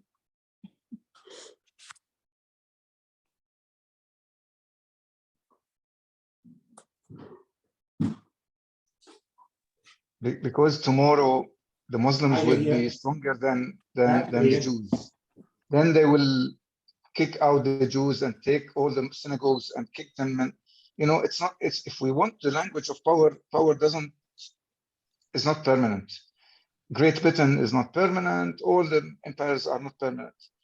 One day there will be somebody stronger than the other. Today there's Jews, maybe tomorrow the Christians, after that the Buddhists, I don't know. But if we want to seek some kind of justice, as has been talked, if we want to seek permanent peace, if we want to seek reconciliation, if we want to calm things down and focus on development and science and inventions and health and climate change, and if we want to give, divert our power for building instead of destruction and enmity, and divert our power to humanity, and to focus on what is good for all of us, instead of keep kicking each other's ass. If I'm powerful, I kick the Muslims out of and I justify this with religious, we have many Muslims, believe me, that will justify killing Jews forever. And we have many Europeans, and we have many Americans, and we have many people in the world. Bush said that God told him to invade Iraq. I don't know what God told him this, and he killed million Iraqi. Yeah, we have fanatics all over the world. Not only Jews, not only Muslims, not only Christians, because racism and fanaticism and extremism is not only related to one religion. So our enemy is fanaticism, is racism, is negation of the other, is using power to hurt the other. If we want to think, futuristically, think for a better future for generations, I think we should stop thinking of we and them. We have to see how the good people should spread goodness. I don't want to preach now at the end of the night. Sorry. No, it's true. It's very hard. I think that what's difficult is that each of us, okay, I know, I agree with you about the sides, but I'm saying that the Israelis have to control or put down the extremists, and the Palestinians have to do the same. But we kind of have a easier way to do that. I don't know how you would do that. We mentioned it a number of times, Stacey. I've written thousands of articles about how the Israeli government is supporting Hamas and the corrupt Fatah people. And the international community are supporting the corrupt people. The consecutive Israeli governments, they are not supporting people who want peace in the area, who care about peace. Corrupt people on our side, they care about their pockets. They don't care about Israelis, Jews, Muslims. They don't care about anybody except for their pockets. And this is what Israel has been supporting in Fatah mainstream, and the continued occupation with the corruption created Hamas. That's why when an Israeli comes and blame me, hey, you have Hamas. But we know that Hamas was created because of two elements: of the Israeli support to the corrupt people in the Palestinian leadership, a corrupt Palestinian leadership that is loyal only to Israel, and not loyal to peace, by the way, loyal to the Israeli governments, and continued occupation. So we don't feel relaxed to be blamed about Hamas, because what created Hamas is the continued occupation, is the Israeli actions. This is important, that Israelis understand that if you want to end Hamas, then we have to end the reasons that brought Hamas to power. First, corrupt leadership loyal to the Israeli government, not loyal to peace. They don't care about peace. They are loyal to their pockets, and Israel leadership is closing their eyes on all the corruption in the Palestinian Authority and the leadership, and the continued occupation, invasion, all the injustices that is happening because of the occupation in the Palestinian territories. When somebody sees his father dying and shot in front of his eye by the Israeli army, this guy will become Hamas immediately, etc., etc., etc., etc. All the injustices every day, the occupation is creating injustices, and these injustices are so huge that sometimes, you know, they are nothing for somebody who don't want to see them, but they are our daily life.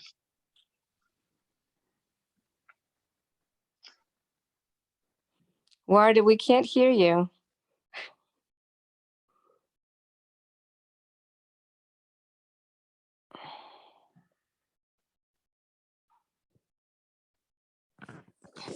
Warda's supposed to be leading the meeting, and nobody can hear her. So the translation confused her. Warda, we can't hear you.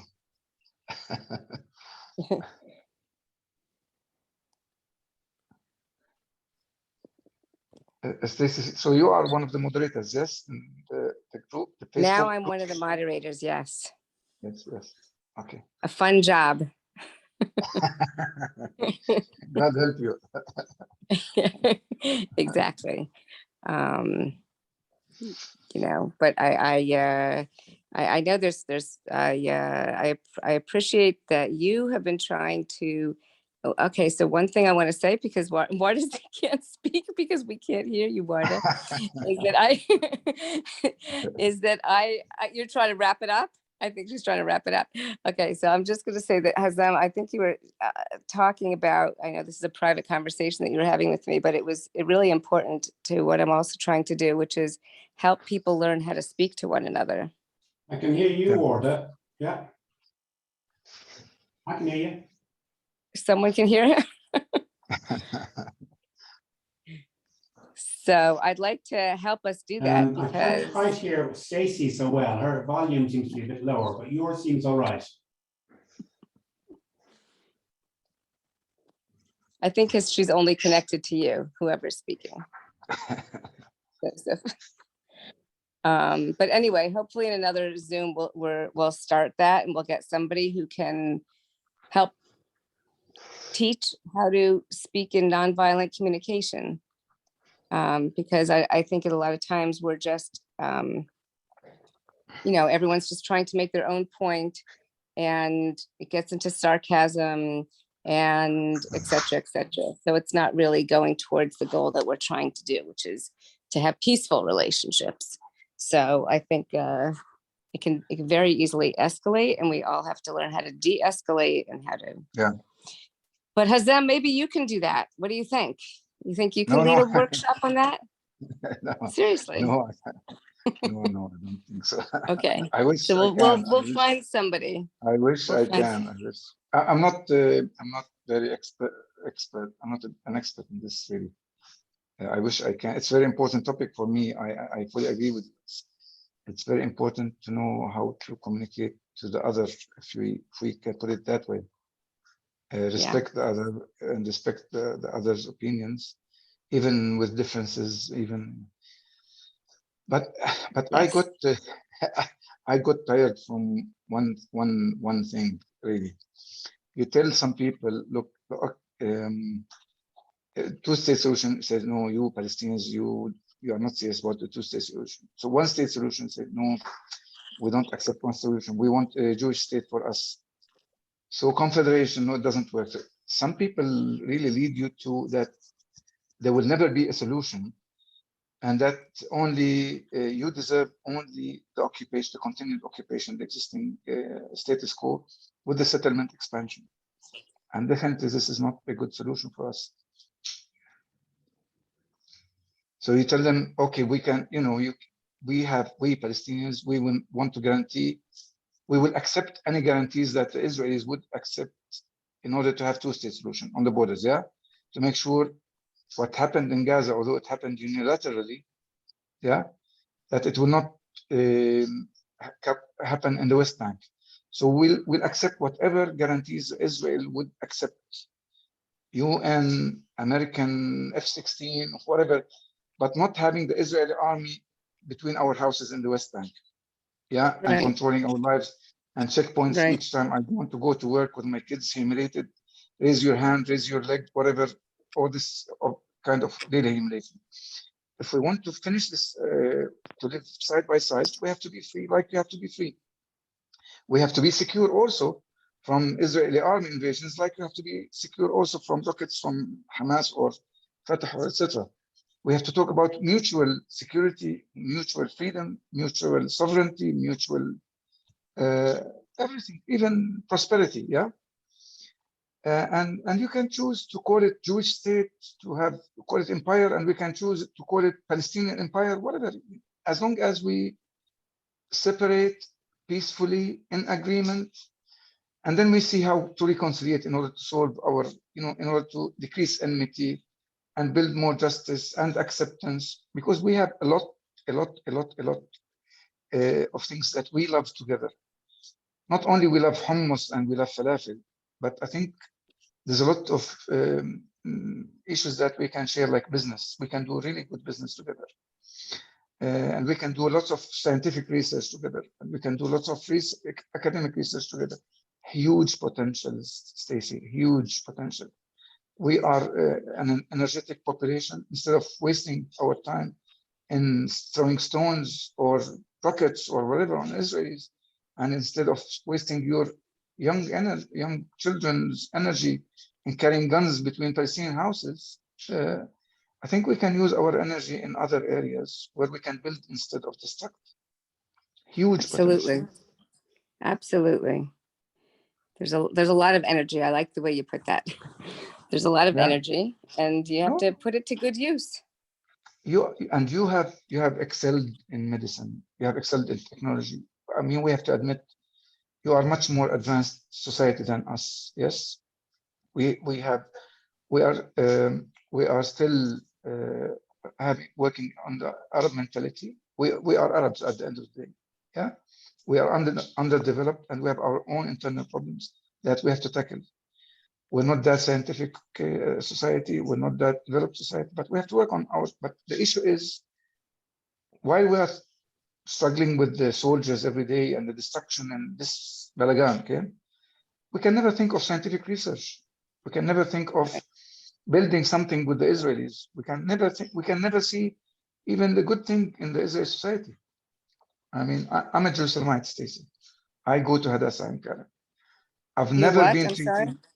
I'm a Jerusalemite from Jerusalem. A Jerusalemite. Mm-hmm. Yeah, from East Jerusalem. I go to Hadassah when I get sick. I go to Hadassah and to Israel. I've never felt that I got biased negatively. I'm treated like any other Jew. And I speak this to the international community in my media. But I feel sometimes that I'm biased with the racist policeman in East Jerusalem when he stopped my car for whatever issues. So there are areas that you have to improve, but there are areas that you are a model in the whole world. Yeah, and there are areas where there are crimes that the Israel army should stop.